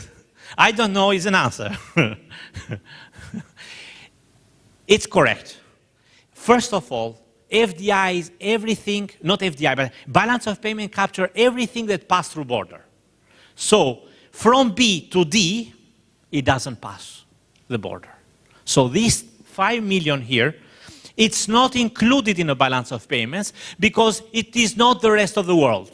For this, it's clear. Where it is included in investment in the country. You know, when you calculate the gross fixed capital formation of the country, this is basically investment in the country. But this is national accounts. It's not anymore balance of payments with the rest of the world. It's part of national accounts. Then, what about 10 million? The 10 million coming from A, has to be included in a balance of payments. This first. It's a loan. It has to be included in a financial account. Now, the question is, do I have to include this 10 million in FDI, or do I have to include this in other investment? Because you saw that FDI has, financial account has foreign direct investment, portfolio investment, other investment. And then you have to look at the ownership. What was the ownership there? It is 100% owned by company B, and it is 100% owned by company A. So basically, you have in two chains, you have more than 50%. And then according to FDI relationship, then you are in an FDI relationship A with C. Then all the transactions between N and C has to be included in FDI. It's fine? Clear? It's clear? But by the way, if company B, my question is to you, if company D provide a loan to company A, how's going to be included? Is going to be minus inflow or outflow? It's going to be minus inflow, as we discussed before, because we know where it is the parent company and when it is the foreign affiliate. So parent company is abroad, then it's going to be minus inflow, even though you have a kind of asset side. Fellow enterprises. The story here is a bit more complicated, and it is, this is related to the balance of manual on 6th edition. Fellow enterprises, these are fellow enterprises which are two companies which have the same parent, but these two companies has to be, of course, in two different countries.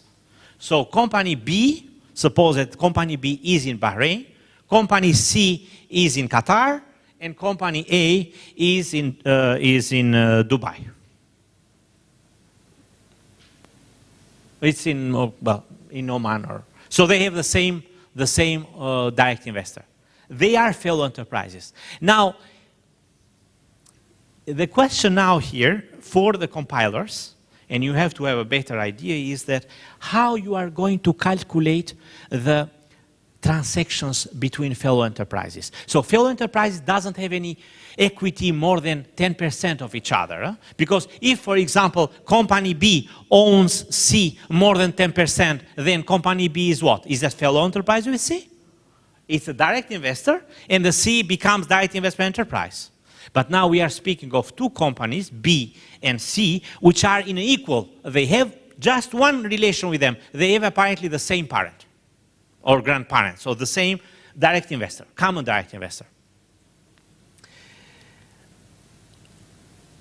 The rule about, because the point is, are we going to consider investment from a fellow enterprise abroad as outflow or as inflow? Any idea? Huh?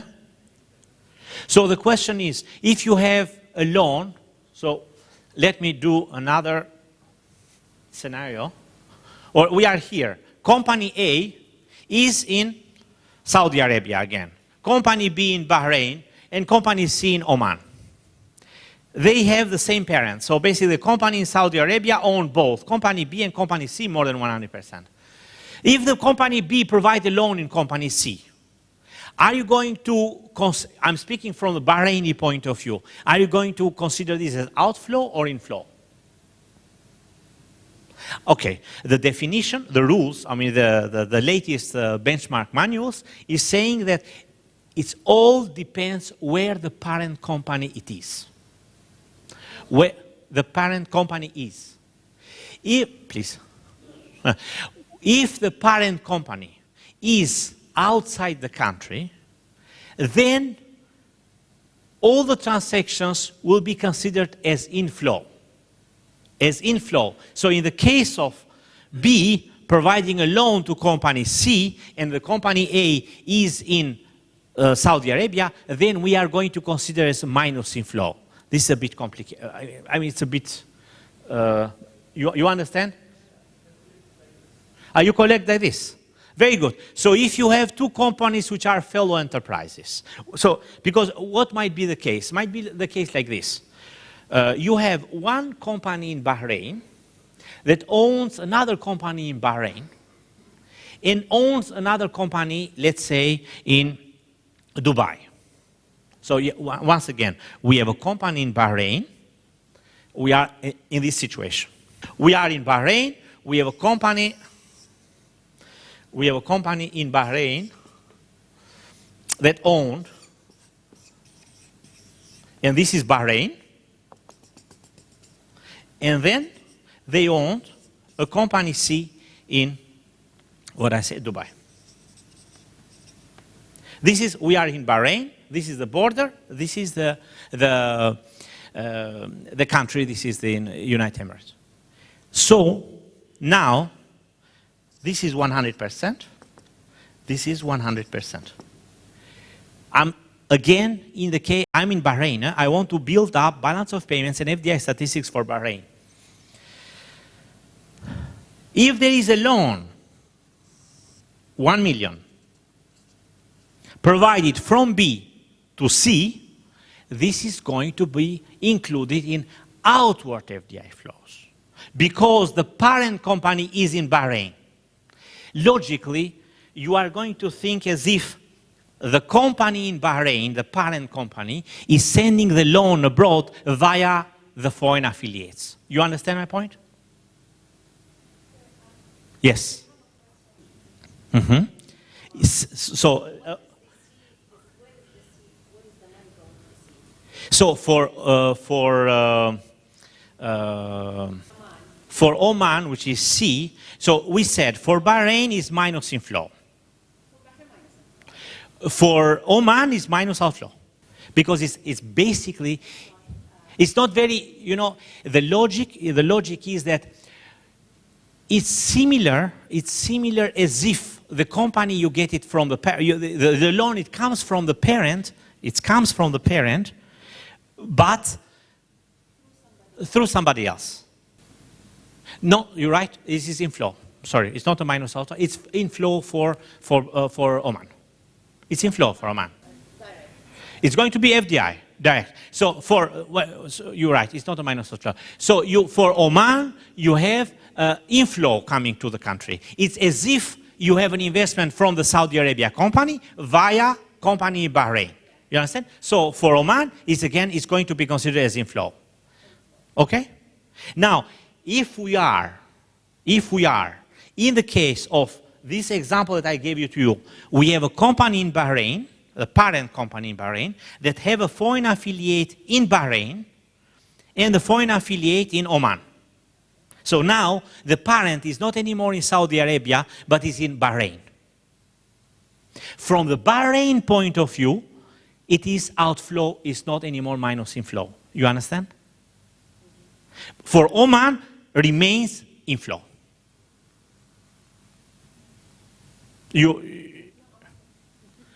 This is a bit more complicated, but I have to tell you something. They are not very present. Do you have many cases like this in your country? The concept is a little bit different. It is a new concept. They're going to yes. integrate into the system. It's going to be... By the way, I wanted to tell you something, that if it is for the banking sector, all the loans between banks, which are foreign affiliates and parent companies, are not including an FDI. I know. I'm talking about this is what we have. That's the example. No, that's true. But since you mentioned the banking, so I mean, this is something that I will mention later, that if you have a parent company, banking company in US, own a company, or they have a company here, a bank here in Bahrain, all the loans between the parent and the foreign affiliates in Bahrain, they are not considered as FDI loans. Equity participation, yes, but loans, no. They are other investments. Yes, yes, this is the financial institutions that, but so. Dubai alone, so that's has to enter into the balance of payment. So that's an outflow. Now, when the money is paid back, then that will be inflows into the country. Also, the loan is inflow to me. Wait a minute, because again, what you said is you have a company in Bahrain providing a loan to a company in Dubai. It's a foreign affiliate. For Bahraini, at the beginning, it was outflow. That's true. When they get it back, it's not inflow. It's minus outflow. It is? Minus outflow. Okay. Because you have the parent remain in Bahrain, and then you have foreign affiliates in Dubai. You know? Yes. But yeah, but you have you know what you said? You said they are in two different times. So it might have gone, for example, in 2013, and this was considered as outflow in 2013. And in 2014, it's a minus outflow. And then, in effect, this kind of calculation is better because you basically reduce the overstatement. Because if this kind of transaction will be considered once as outflow, and second one, the next year in 2000, as inflow, you are basically gonflating, increasing even inflow and outflow. You understand my point? Well, in this case, you basically sum it out and you cancel out, and then you don't have this kind of, you understand my point? That's the reason that they are looking at the directional principle. So even if you have a parent and you have a foreign affiliates, you have from the parent to foreign affiliates outflow. From the foreign affiliates to the parent is minus outflow. You understand my point? But in the case of fellow enterprises, once again, I told you that it's a bit, this is not very frequent in these countries, but what is important is to understand where it is the parent. Is the parent in the country? If it is parent in the country, all the transactions between fellow enterprises with another fellow enterprise is considered as part of outflow. And if the parent is outside the country, all the transactions is considered as inflow. This is basically the main definition. But once again, this is something that is not too much of a big I mean, you don't have even the impact on this data is not very much in the on the FDI statistic of the country. Now, finally, this is something that it was mentioned yesterday by Mr. Fujita. So what I mentioned to you is we have three players. We have a direct investor, we have direct investment enterprise, and we have a fellow enterprise. Now, we want to know how they are related with each other. And there are three different rules. It was mentioned yesterday. You have American participation, you have European ones, and you have FDR, which is foreign direct investment relationship. We are going to use the third one. The rule is simple. In the chain, I mean, when it is a direct relationship, you don't need to, you don't bother. I mean, it's direct, it's more than 10%, you know that there is a FDI relationship.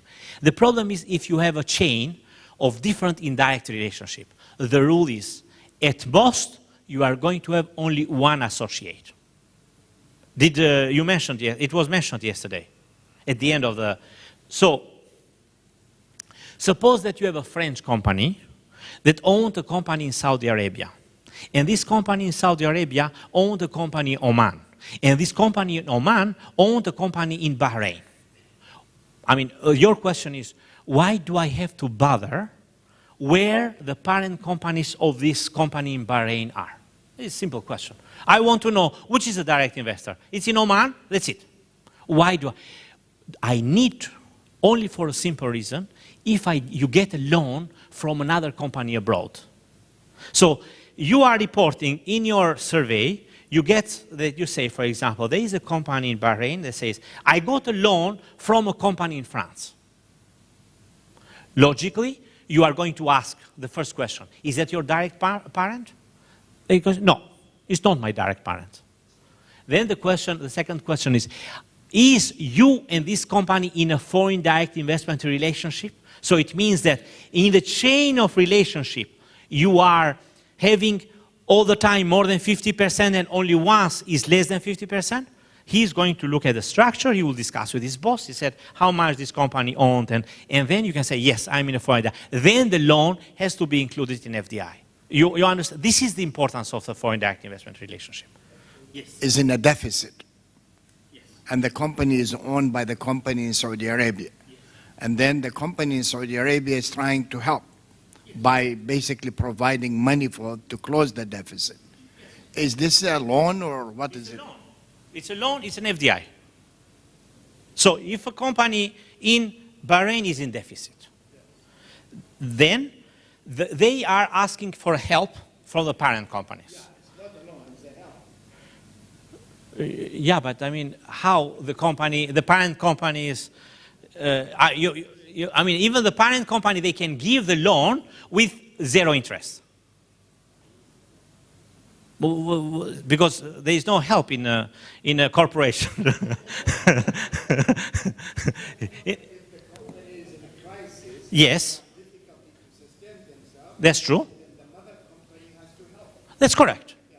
They are asking the mother company, and they're saying, please provide me a certain amount of money. Now, the parent company is not stupid. They are going to say, okay, if you want, how do you want this money? If I give you this money, then, and I suppose that the company in Saudi Arabia owns 30%, the company in Bahrain, and say, okay, I will give you 5 million because you are in a difficulty, but I want to increase my participation. Or I will give it as a loan. If they want to say, no, I cannot pay it, but definitely it has to be under this kind of components, because there is no, I mean, even if it is free money, still we consider as a kind of under loans, but with 0 interest. You understand my point? Yes. It has to be registered. So basically, it has to be included in FDI. Yes, of course. You know, but they are not. They are both registered.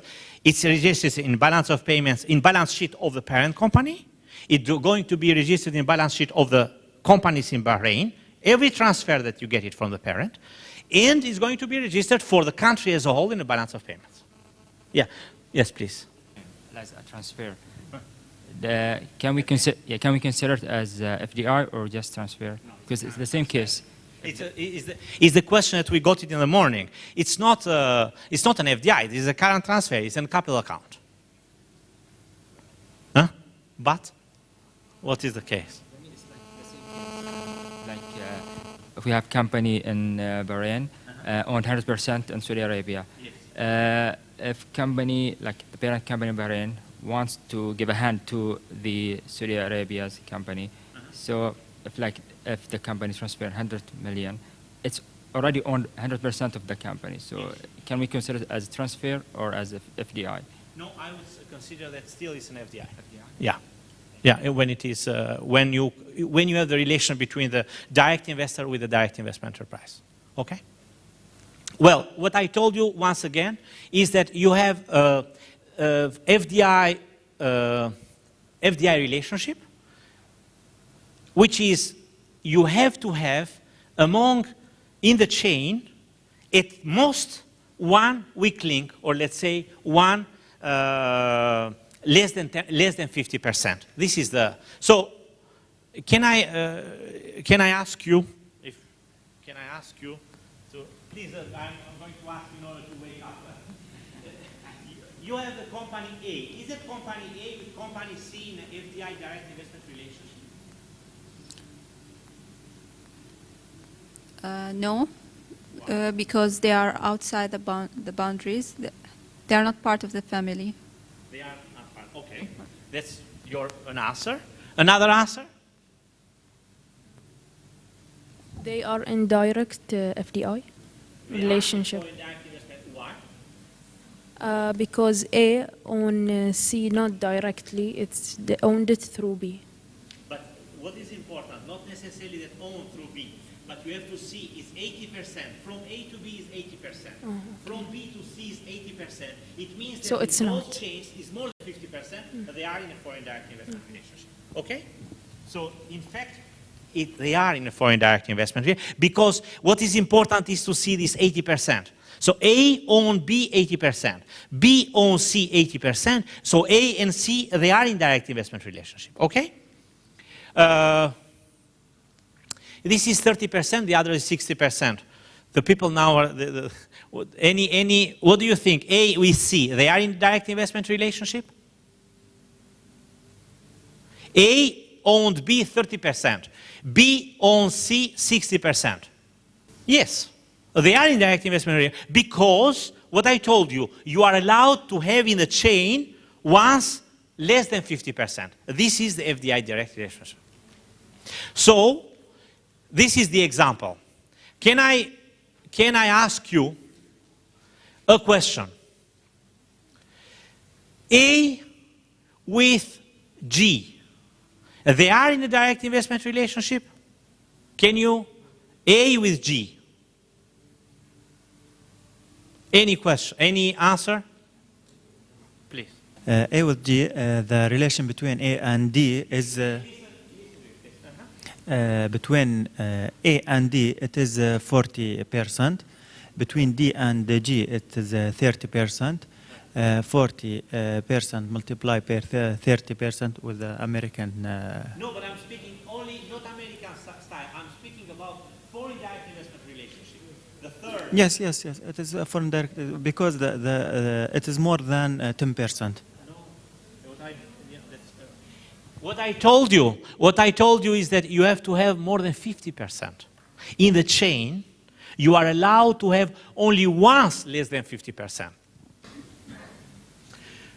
Company A in France.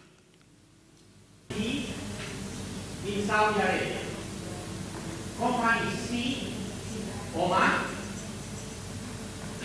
Company D, Bahrain.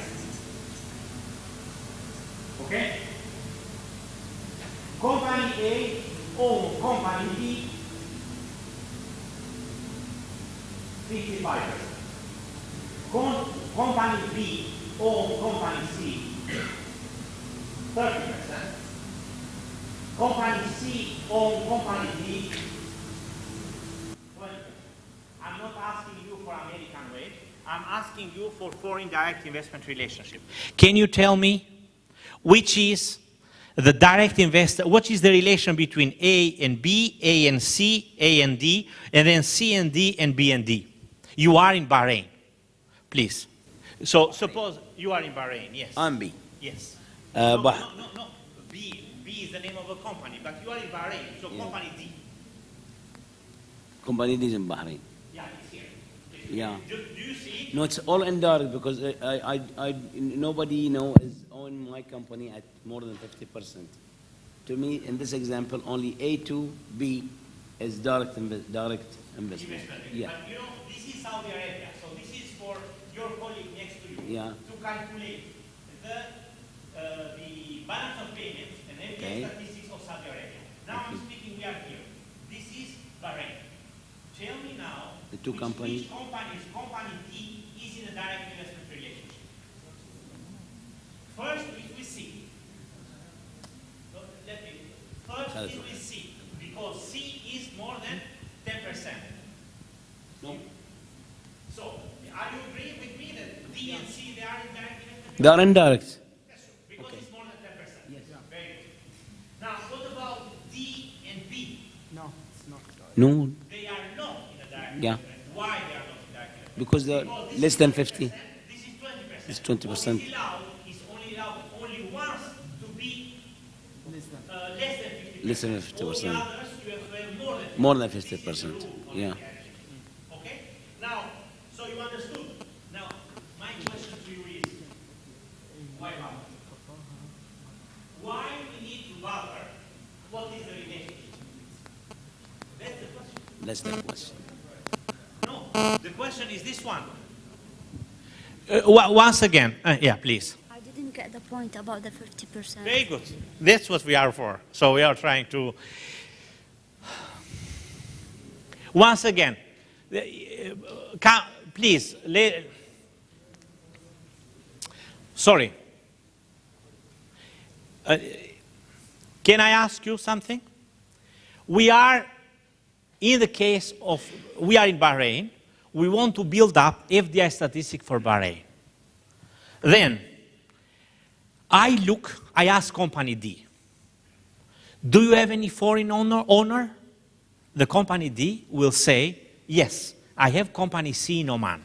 So I am owned 20%, how much I put it there? 20% from the company D, C in Oman. That's fine.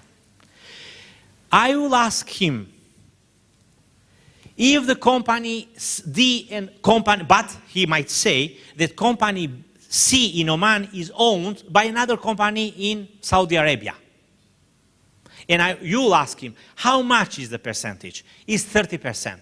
So it's not more than 50%. The rule is that in the chain of relationship, you have to have all the relation more than 50%. You are allowed only once to have less than 50%. Are you with me or no? Not yet. So once again, you are, what is, if this number here is not 30%, but it's 60%, then companies D and company B are in the direct investment relationship. So in a chain, the chain of ownership, you are basically, you have to have mostly 50%. In all the chains, you have to have 50%. You are allowed to have only once less than 50%. You understand? Not yet. But so, coming to the example, we're doing another example. So, this is quite important. This is quite important. Why this is important? Can you tell me why this is, we are interested to know? Can you explain me why I'm interested to know this kind of relationship? Why in Bahrain, my question is, why I am interested to know if company D is in relation with company B and company A. Exactly. What we are interested in is if we get a loan. So if you get a loan from a company abroad, what is important is you have to know what kind of relation you are with this loan, because you have to know where to include it. You are going to include it in FDI statistics, or you are going to include it in other investment. You understand? That's the main question. So let me come back to this example, and then I will come back to your concern. I asked your colleague from UAE. A owns D 40%. D owns G 30%. A and G, they are in a direct investment relationship? They are not, because they have two associations. Two less than 50%, of course they are not. What does it mean then? If A provides a loan to G, then you are going other investment, okay? What about A and E? Yes. They are? Yeah. Because E is owned by B by 10%, but then B is owned by A by 60%, which is above 50%. So they are in a direct. So they are in a direct relation. Now, I have a question though. Yes. Now, let's say that if the loan comes from B to E, okay, but you know that the ultimate parent company is A. When you're recording the source of the investment, is it you record B or A? B. It's a very good question, and when I'm going to speak by FDI, by country and by sector, I will explain where to record it, but it's B in this case. Unless B is a special purpose entity. So if B is not a normal enterprise, but it's a small company which is basically doesn't have even employees there, it passed through, then you have to record A. But this we discuss later. So once again, A and E, they are in a foreign direct investment relations. Now, my question to you. Suppose that E provides a loan to J or to G. What is this? How we are going to consider, so suppose that Bahrain, the G is in Bahrain. G. A provide a loan to G. Then we're going to include where? In FDI or other investment? In other investment, because A and G, they are not fellow enterprises. They are not. because the G doesn't have any more, it's not ultimate owner A, its owner is D. You understand? Something, I see that the people, any question, please? What you didn't get it? You are following, okay. So what was the question for you that you didn't? I will back to the beginning of the lecture today. Yes. To the definition of the foreign direct investment or direct investor. To consider the investor as a direct or not direct, it must have more than 10%. Correct. Influence, have influence on the decision making in the company. Now, company A, in this example, can influence in company G. They can change the financial manager. It's easy. That's correct. Yes or no? But this, we are in the, yeah, okay, I understand.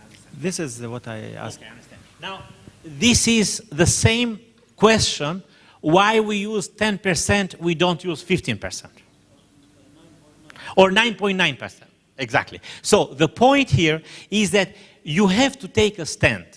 If you not to, the point is that you have to put a rule, and in order all the countries to report according to this rule. You understand? So when we are, once again, our goal is to have a harmonization of the data. You are not speaking about National Statistical Office, national accounts, and you have a number of GDP in your country.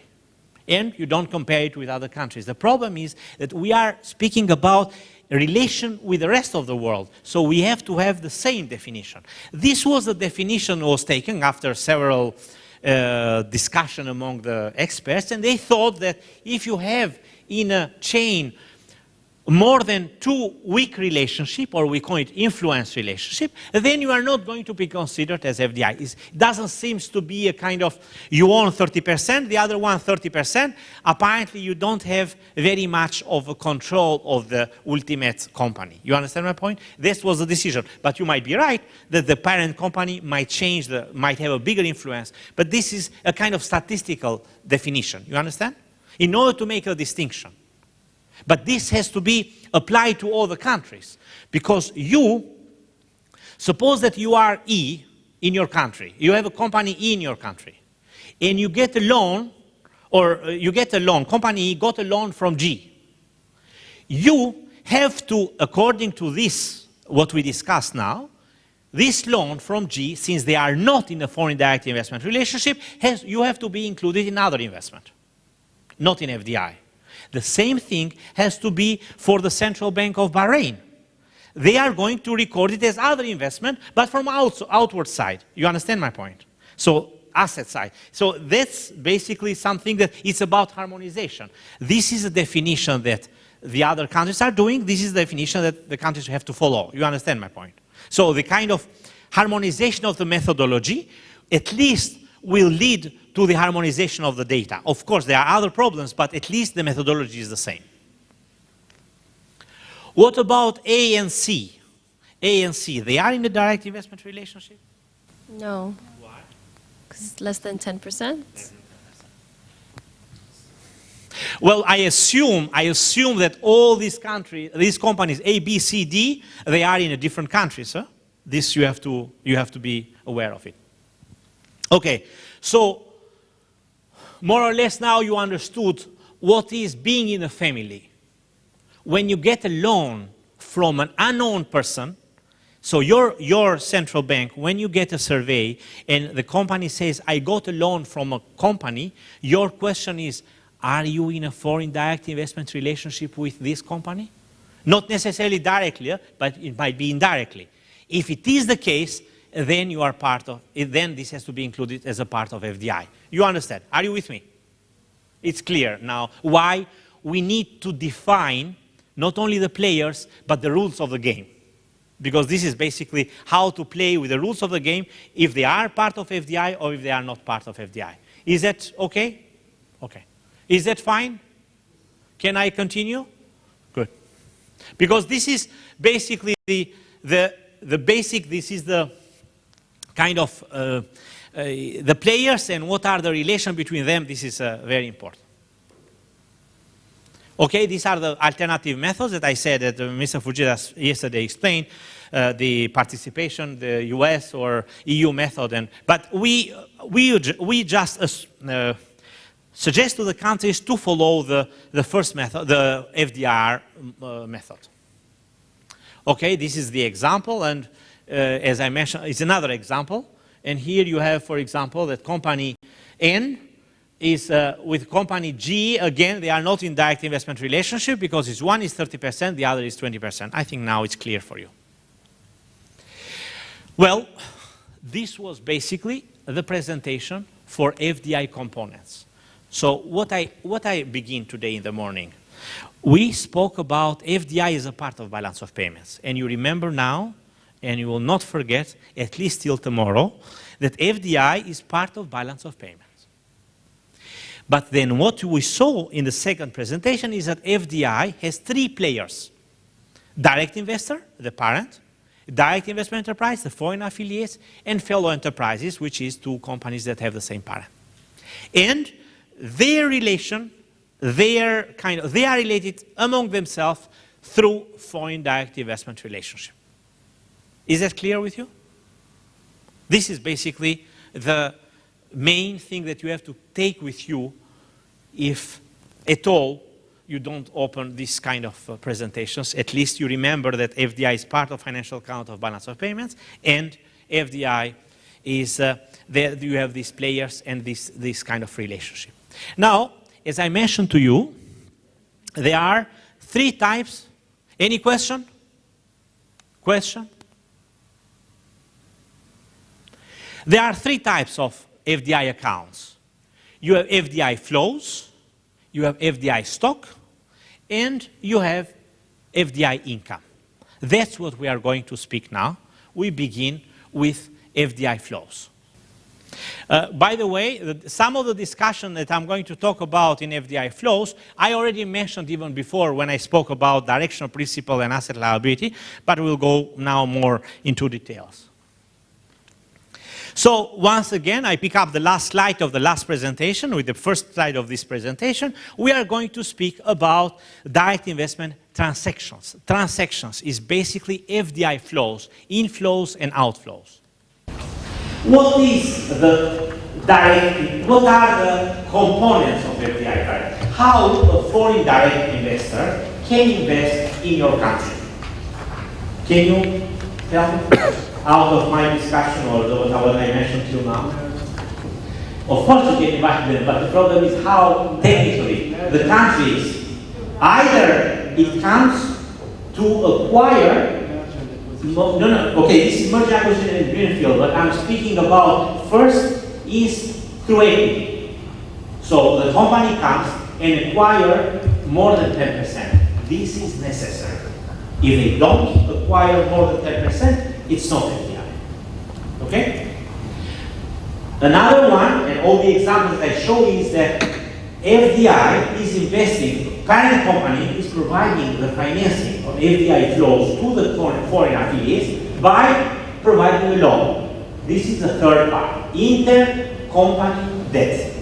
So the company in Bahrain, for example, or in Qatar, or in Kuwait, they have a parent company in another country, in France, and then they basically get the loans from the parent companies.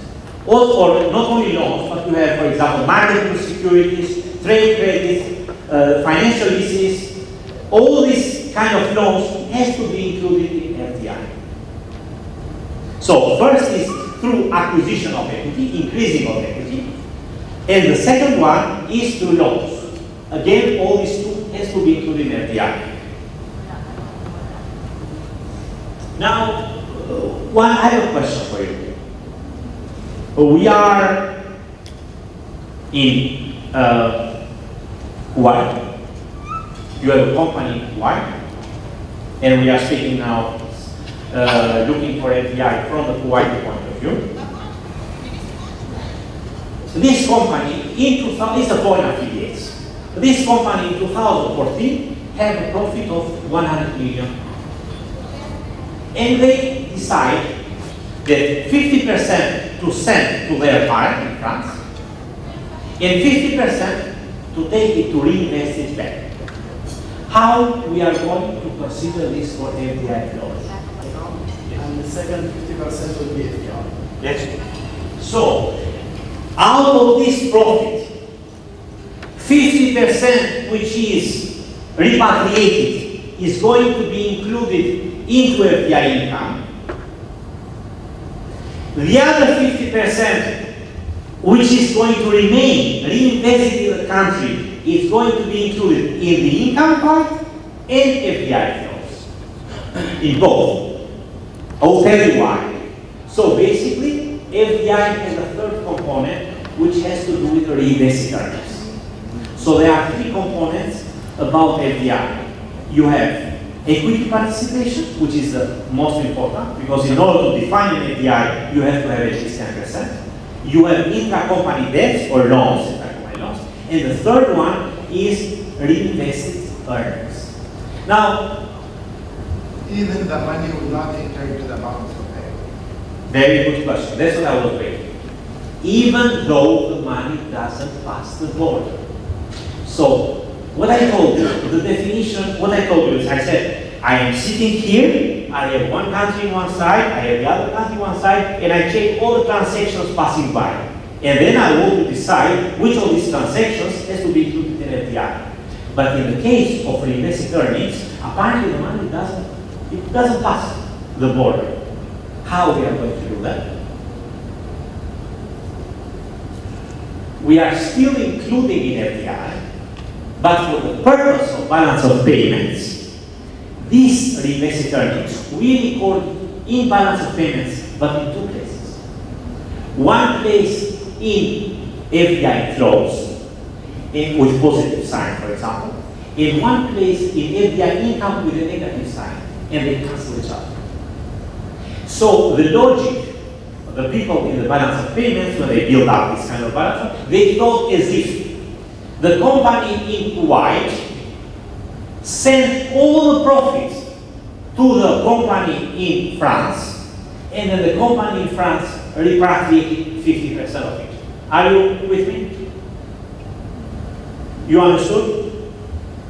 The question is, we have a part of FDI which doesn't pass the border, but still we consider it in FDI.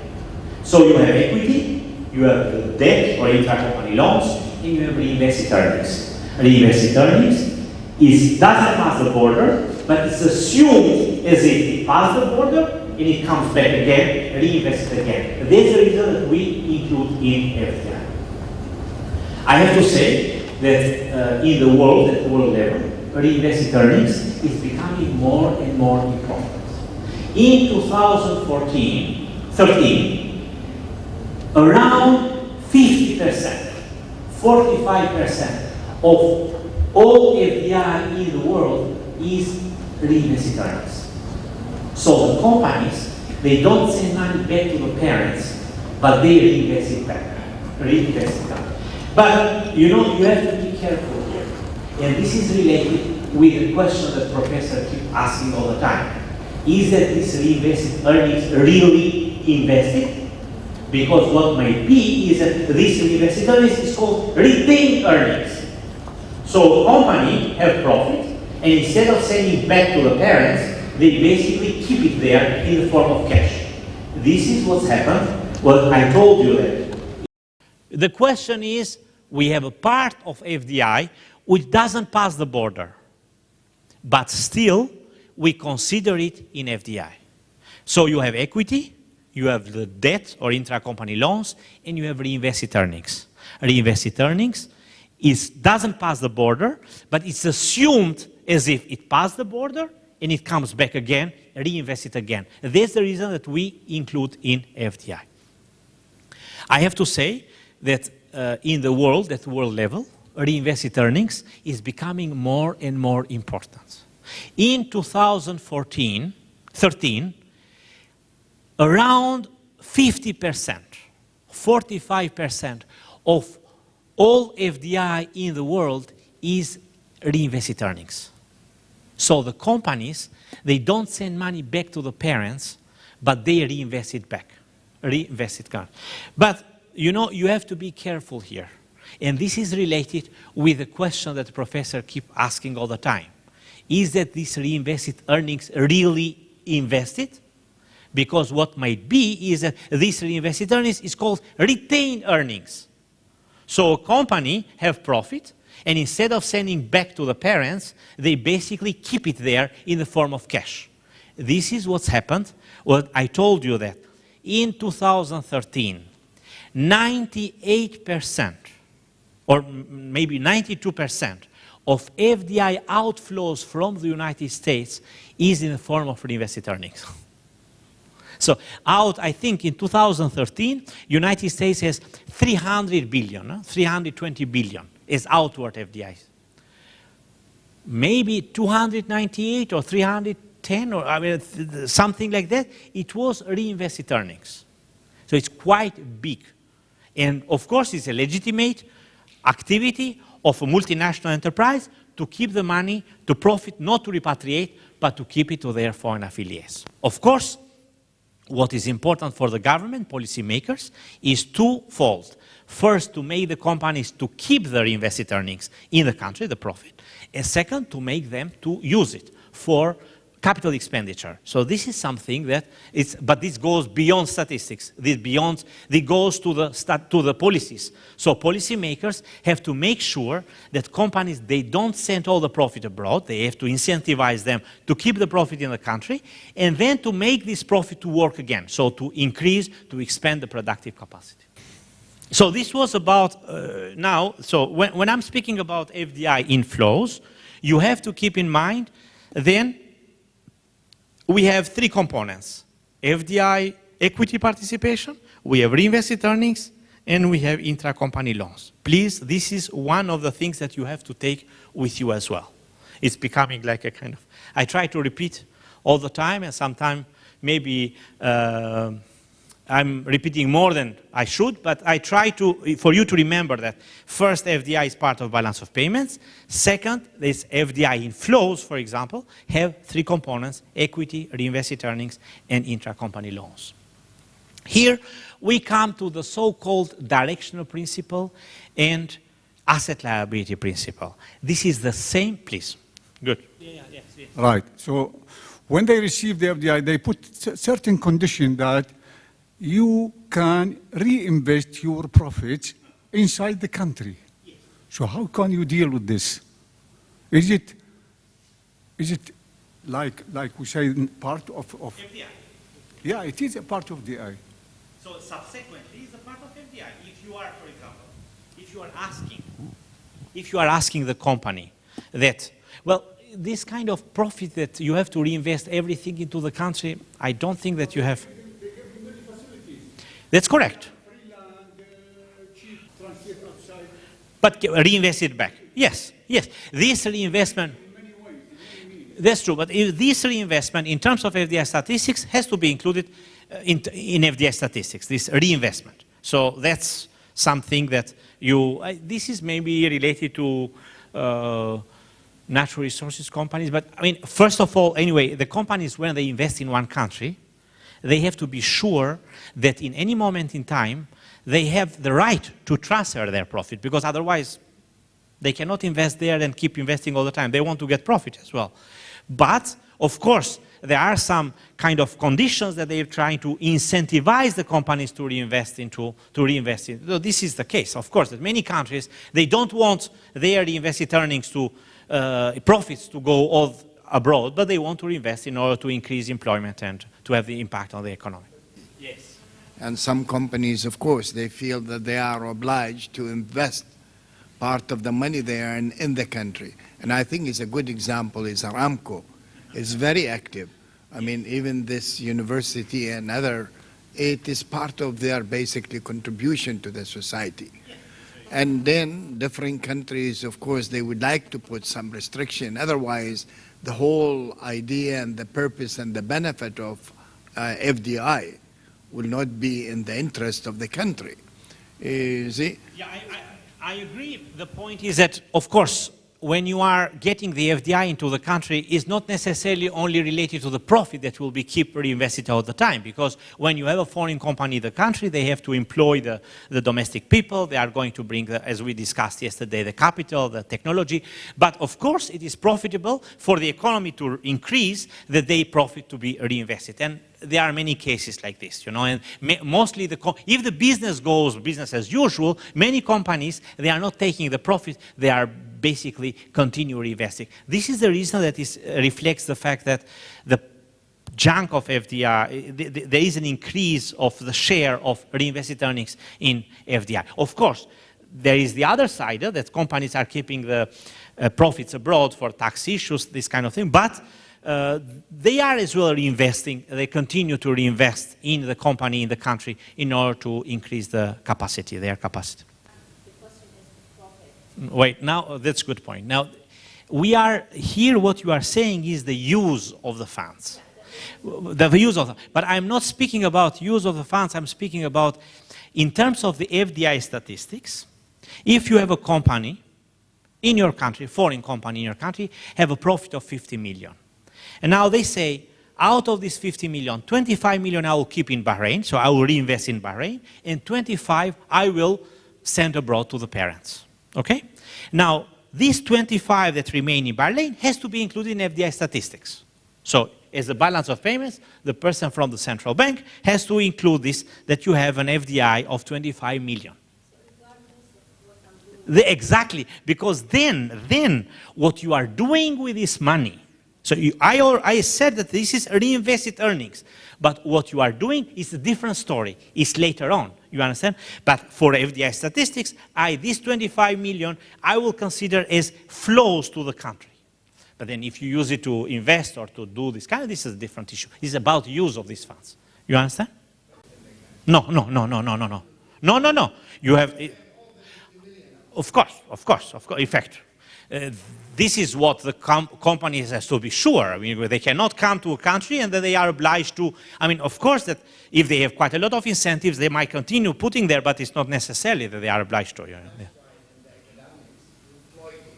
That's true. Of course, this is related to the fact. I agree. Reinvest, but they take it back. They transfer. But in the same time, you have some intangible benefits of the company. That's true, but this is a big discussion about the impact of FDI. This is a different story. Okay, so now, as I told you, in terms of FDI flows, you have an investment from the parent to foreign affiliates. And this is basically the normal transaction from the parent to foreign affiliates. You have a company in, so we have a company A and company B. What I said, the company A is in Saudi Arabia.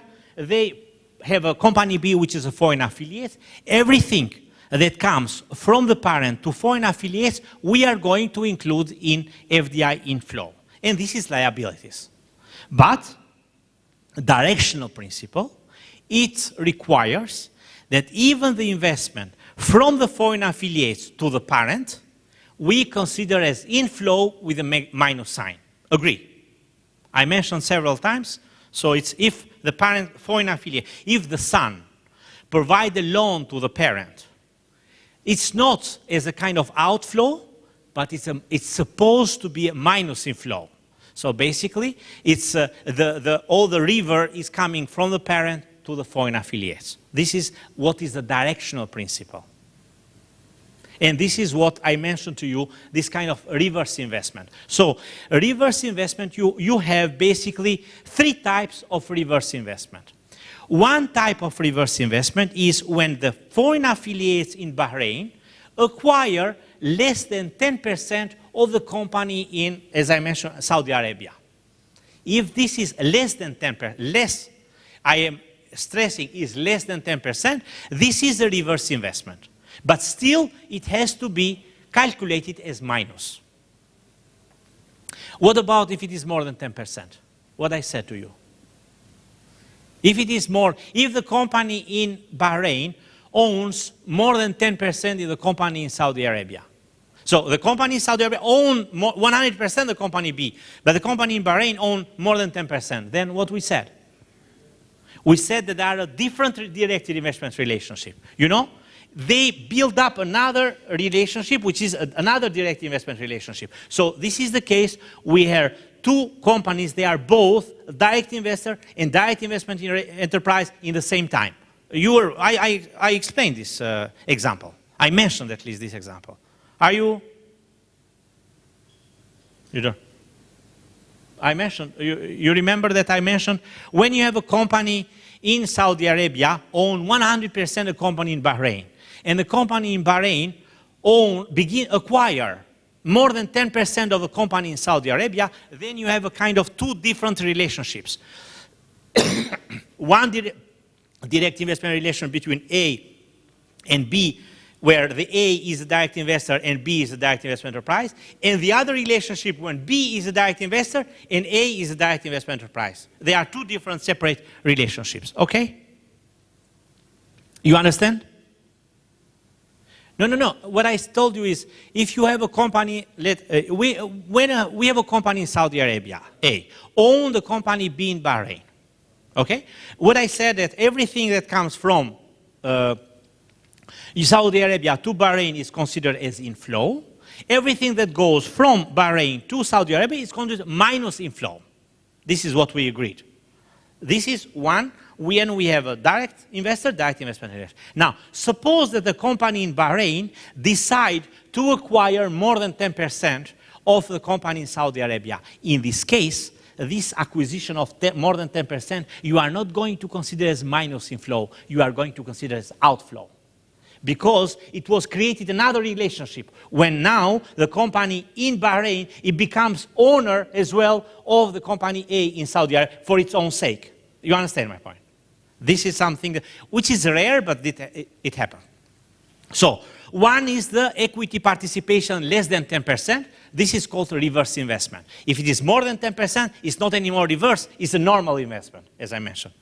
The second one is when you have a disinvestment, which means that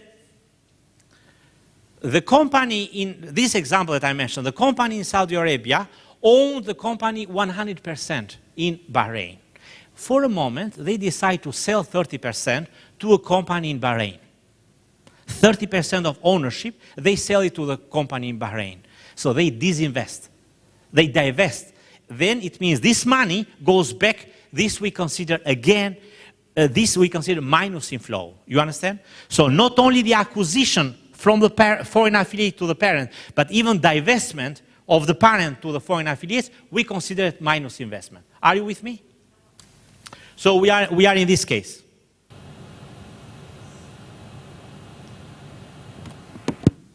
So we have a company A in Saudi Arabia, which owns a company B in Bahrain, 100%. The example that your colleague is mentioning, that now the company B in Saudi Arabia owns a company C the company B in Bahrain owns a company C in Saudi Arabia more than 10%. Let's say 50%. So, no. No, it's a just acquisition. They own the company C in Saudi Arabia. Now the question is, from the Saudi Arabia point of view, how we have to capture the transactions. The A and C in Saudi Arabia, they are in a direct investment relationship. They are. But the problem is that even though they are in a direct investment relationship, from the balance of payments point of view, or from I'm not interested because they are in the same country. You understand? A and C. So if they have a transaction between each other, I cannot capture it because basically they are in the same country. It doesn't pass. You understand my point? So now, let's go to the question, how we are going to treat from the Saudi Arabia point of view. If company A acquired company B, let's say 50 million, in Saudi Arabia, I'm going to include this 50 million as an outflow from Saudi Arabia. Okay, it's clear. It's a normal one. Now, if company B acquire company C for 10 million, I again will include in Saudi Arabia as inflow now of 10, whatever I said, 10 million from Bahrain. You understand? So there are two different relationships. Yes, but I'm crossing border, but there are two different relationships. It's probably, I will put the B here, it's the same company. One relation is this one. And for the Saudi Arabia point of view, this is outflow. Okay? And then the other relation is this one. And this is outflow for Saudi Arabia. And this is inflow, although these two companies are the same. You understood my point? What was the question there? So you see, we are, from Saudi Arabia point of view, if I have a company from Saudi Arabia which invests abroad, I capture it as outflow. Now, it doesn't matter if the company in this country, in Bahrain, whatever, it's foreign affiliates of Saudi Arabia. If this company invests in another, even in my company, but even in another company C, I am going to consider it as inflow if it is more than 10%. And we said that it's 50%, so it's another direct investment relationship. Wait. Now, the problem is that I said it is more than 10%. But what's happening now, and yesterday Mr. Fujita explained this round tripping.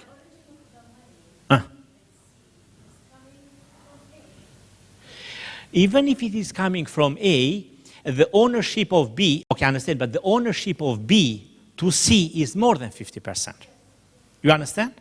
So then you have basically another direct investment relationship. You understand my point?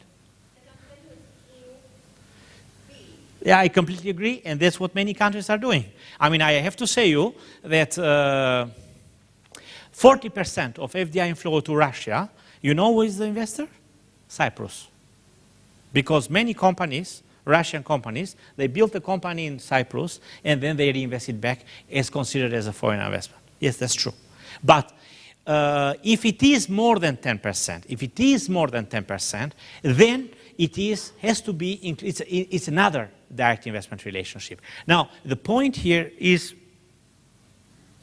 what's happened, and this is the reason why direction principle is used. What's happened is the company A sent the money to company B, and the company B sent it back to company A. This is round tripping.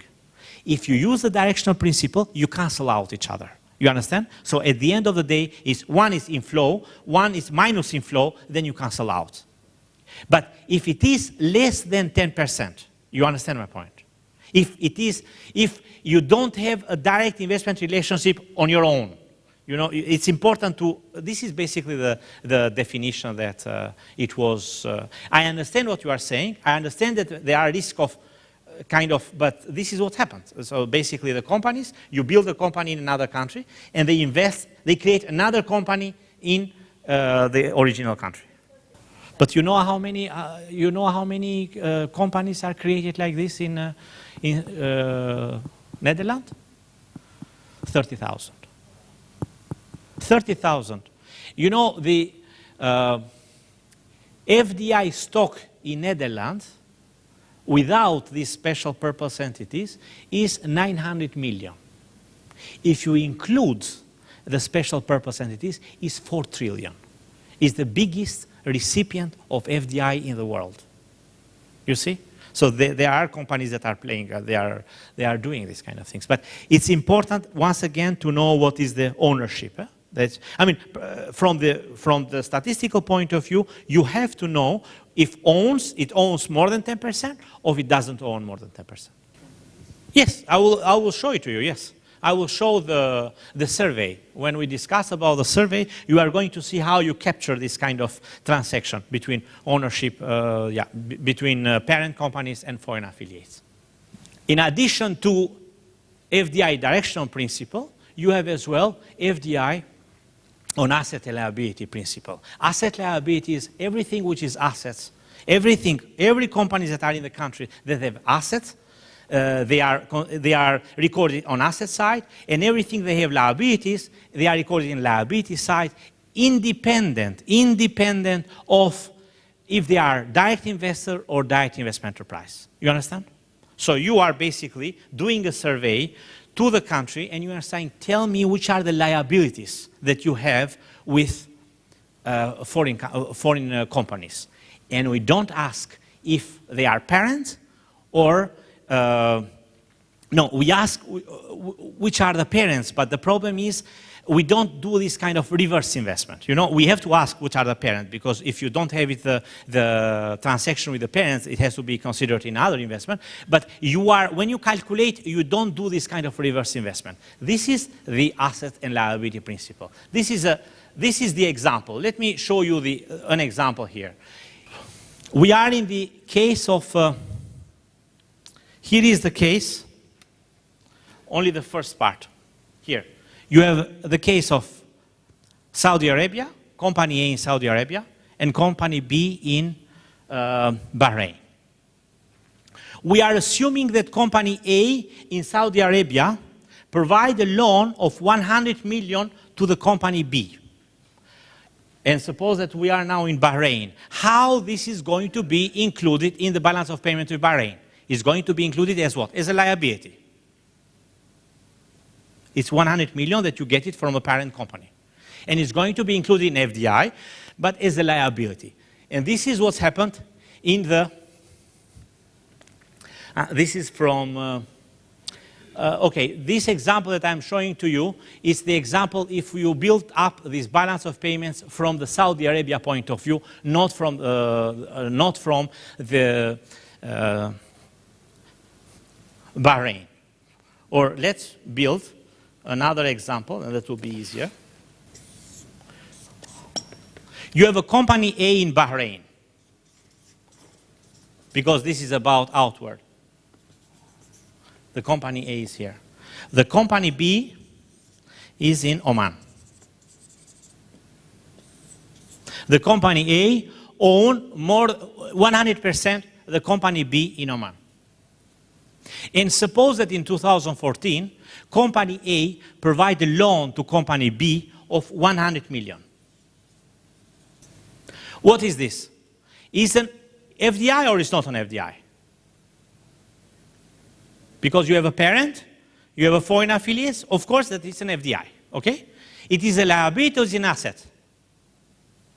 It's from Bahraini point of view, and I said Company A is in Bahrain, this is an asset, okay? So the Company A in Bahrain provide 100 million loan to the foreign affiliates in Oman, okay? We are going to consider this in assets, and you see, this is a, well, this I put it equity capital. If it is equity capital, then it's not a loan, well, because I wanted to, if I want to replicate what is written in this table, let's say like this. We have a Company A in Bahrain, which acquired Company B in Oman for 100 million. And this is all equity. So it's not a loan, but it's equity participation. So this is 100 million, and then this is going to be considered as assets and is direct investment abroad or under equity capital, 100 million, okay? Sorry that I begin with loan, but then since it's there, it's written under equity, so we put it, so basically, Company A in Bahrain acquire a Company B in Oman for 100 million in, let's say, January 2014. In balance of payments for 2014, this is included under direct investment assets. It is equity capital of 100. But during 2014, let's say November, the company in Oman they acquire less than 10% equity in a company in Bahrain. Are you with me? So during the year, they were acquired by the company in Bahrain, from the Bahraini company, but in the same time, this company in Oman acquired less than 10% of company in Bahrain of 10 million. You understand? They are within one group. So the son, the foreign affiliates, acquire less than 10%, let's say 5% for 10 million. So $10 million, once again, the company in Oman was acquired 100 million from the parent company in Bahrain. Now, during the year, the company in Bahrain, in Oman, acquired 5% in the parent company for 10 million. You are going to see that this is included in, from the Bahraini point of view, this is liability. You understand? Because the company in Bahrain got a liability to the parent, to the company in Oman, 10 million. It's a liability. You understand? So, in asset liability principle, one is going to be 100 million in asset side and 10 million in liability side. You see the presentation up there? If you see the half part of it, you have the investment from, once again, you have the investment from Bahrain to Oman, 100 million. It is captured as 100 million in equity part. Then we have, in the same year, 10 million equity acquisition of the foreign affiliates of Bahraini. The foreign affiliates in Oman acquired 10 million in the parent company in Bahrain. And this is in liability side 10 million. 10 million. So it was 100 million. So in asset liability is the half of it, the half part up. You have direct investment assets. It's considered as 100 million assets, and it's 10 million of liabilities. This is the presentation in asset liability. Now, what is the presentation of direction principle? How did I told you this 10 million between the parent company, foreign affiliates and the parent companies, how we are going to consider it? As outflow, is going to inflow or minus outflow? Is going to consider as minus outflow. So then, in the direction principle, we are going to consider this 100 and down is minus 10. So outflows for Bahrain now is not anymore 100, but it's 90. You understand my point? So, because I try to replicate this figure. You have a company in Bahrain, they acquire a company in Oman for 100 million. In the balance of payments, this is 100 million assets, and this is direct investment outflows. Now, within 1 year, in the same year, company B acquired 10 million equity to company A, less than 10%. Then this 10 million is a reverse investment. You are going to consider as minus outflow. So at the end of the day, instead of calculating FDI outflows as 100 million, you are going to calculate it as 90 million. You understand? 100 minus 10 million. This is direction principle. So once, in asset liability, you have 100 million in assets and 10 million in liabilities. In directional principle, you have FDI outflows, which is 90 million. Tell me now, which is the question? Do you understood? No. I don't have a question, but I didn't understood at all. So once again, because that's for asset liability, nowadays you are going to see more and more if you are dealing with this issue. In asset liability, you are going to have 100 million assets and you are going to have 10 million of liability. Okay? Independent of the relation. Of course, you have the parent companies and foreign affiliates, they are in FDI relationship, but you don't know the direction. So you are going to open the balance of payments of France, you are going to see that they have assets 100 million, liabilities 10 million, if it is only one company. So if you are speaking only for in balance of payments, you have plenty of companies, so you have to sum them up. In the directional principle, you are not going to see 100 million an outflow and 10 million as an inflow, but you are going to see only 90 million as outflow. Are you with me? Yeah, the question, come up. Any question? Please. We want to have lunch. Please. Any question? But you understood? Yes.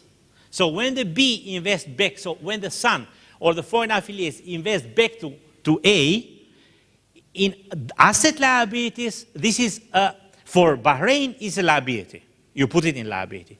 But for FDI inflows and outflows, this is minus outflow, so the total is 90 instead of 100. You understand? So you have to basically separate. The first part is asset liability, the second part is directional principle. Nowadays, once again, countries are reporting asset and liability rather than directional principle. Are you in UAE, are you reporting the asset liability or directional principle in terms of FDI? Ah, the person is not here. Good. You don't make this kind of distinction, asset liability and a directional principle. You try to do. I see. You know, in 2013, many countries, they are trying to make a kind of, they are trying to do the, to move from directional principle to asset liability principle, but this is not the case for if you do the FDI by sector and by industry. This is going to be always in directional principle. So what you have to be careful now is that when you are using FDI data now, you are going to have two time series. One time series which is asset liability. So they are going to merge everything that they are going to see. Everything which is assets is outflow, and everything which is liability is inflow, and this is totals. But then if you go to the FDI by industry and FDI by country, this thing is on directional principle, so the numbers are not going to match. So you have to be careful that for FDI purposes, what is important is directional principle rather than asset liability principle. This is what we are asking now the countries. We send a letter to the countries to report, continue to report directional principle for our analysis. Because, you know, asset liability principle or basis take everything in one basket. So in asset liability is everything, if you have an asset from a foreign affiliates abroad, so if you have an investment, so you have, suppose in Bahrain, French company. If this French company is investing back to their parents, for Bahrain, it's still an asset. So a Bahraini company, the Bahrain balance of payment will say, sorry, for me, this is an asset. But you don't make a distinction between this is a French company or this is a domestic, this is a Bahraini company. You understand my point? So what is important for me is to know if this money that this French company, if gives back to the parent company, then I have it minus in flow. So you have a reduction of the presence of the parent company in the country. You understand my point? It's very important, the relationship, the ownership. And this is the directional principle compared to asset liability principle. If the World Bank give loan to Central Bank of Bahrain or to the Ministry of Finance, and there is a project going on in Alba, for example. Alba is an aluminium company. Okay. So how do you consider such loan? Very good question. This, still, it depends. It depends if if the company, if the World Bank is providing a loan to directly to the company. To the company. If the World Bank is providing a directly loan to the company, then it's a foreign direct investment. It's a foreign direct investment. It might have be backed up by the governments. You know, the government can say, okay, I guarantee you for this, and then, but still, this is a foreign direct investment because it's a direct investment between an organization, it doesn't matter if it is an international organization, and a company in Bahrain. It's an FDI. Huh? But even if it is a, okay, sorry. Wait a minute. The point is, because I didn't make another reason. The point is that the company, is the World Bank has any ownership in this company? If it is, sorry, that's my point. Sorry for that. Yeah, it's if a company, a World Bank doesn't have any ownership in this company, then it's not an FDI. The government of Bahrain, it might be, but the problem is we are speaking about the relation between a foreign institution and a company. There is any relation? If there is, but it might be the case that, as I told you, KfW, the company, like World Bank is creating a water company in Bahrain. It's creating, they are owners of this company. then all the loans providing to this company is FDI. But if there is no relationship, then you have to include it in other investment. You understand? So it's very much in FDI, what I told you all morning, the most important is the ownership structure. If there is any ownership or not. That's the... Yes, please. If the Ministry of Finance, National Economy of Bahrain, they have a deficit in the balance of payment, for example. Deficit in the balance of payment. So they ask the World Bank to give loan to them. How do you consider this? No, World Bank or IMF, yes, but it's not an FDI. No, it's not an FDI. No, it's not an FDI. This is not an FDI because, first of all, it's not involved any kind of direct investment relationship as we discussed till now. So everything which is about the direct invest, so what I mentioned to you, a government cannot be a direct investment enterprise. The World Bank usually provide loans in order to build a project. You know, a low kind of interest loan for the developing countries. But ultimately, the project will be the ownerships of the country involved. So the World Bank is not involved in any kind of ownership. So any kind of loan or funding from the World Bank should not be classified of being FDI. Yeah. So there is no ownership. There is no ownership, but ultimately it will be basically the interest of the, let's say, country. That's true, but it's a kind of transfer that the IMF or World Bank provide to the governments. It's not a kind of ownership. They didn't have an ownership in the project. It's not their own company. You understand my point? So it's not included in FDI. Being a donation rather than, let's say, FDI. That's true, but then it's not a part of FDI in the statistics. It's not, no, it has nothing to do with FDI. Yeah. Yes, correct. That's correct. There are certain of these transactions that are, but they are not, although they might be a project which seems to be financed by a foreign one, but still the ownership is not there, so it's not a part of FDI. But I think World Bank... Yeah, that's true, but this is an example. He wanted to mention IMF, yeah, but it's two institutions that are similar to each other. Okay, so then I think that now I will continue with this kind of presentation with the data by country and by industry later after the lunch, because it's 1 o'clock now. And then we will continue with FDI stock and FDI income. Once again, in order to repeat what we said today in the morning, first is FDI is a part of balance of payments. Please don't forget that. It's part of balance of payments in a financial account.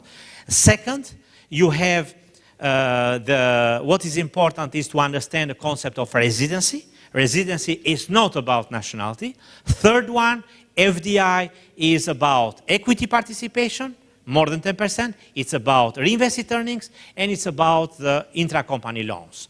And this kind of, and then you have to remember FDI asset liability presentation basis and FDI balance of payments on a directional principle. Nowadays, all the countries 2014 go to asset liability, but directional principle remain one important presentation for FDI, analysis of FDI. Okay? So let's finish it, let's go in lunch, and then we discuss later about that. Thank you very much.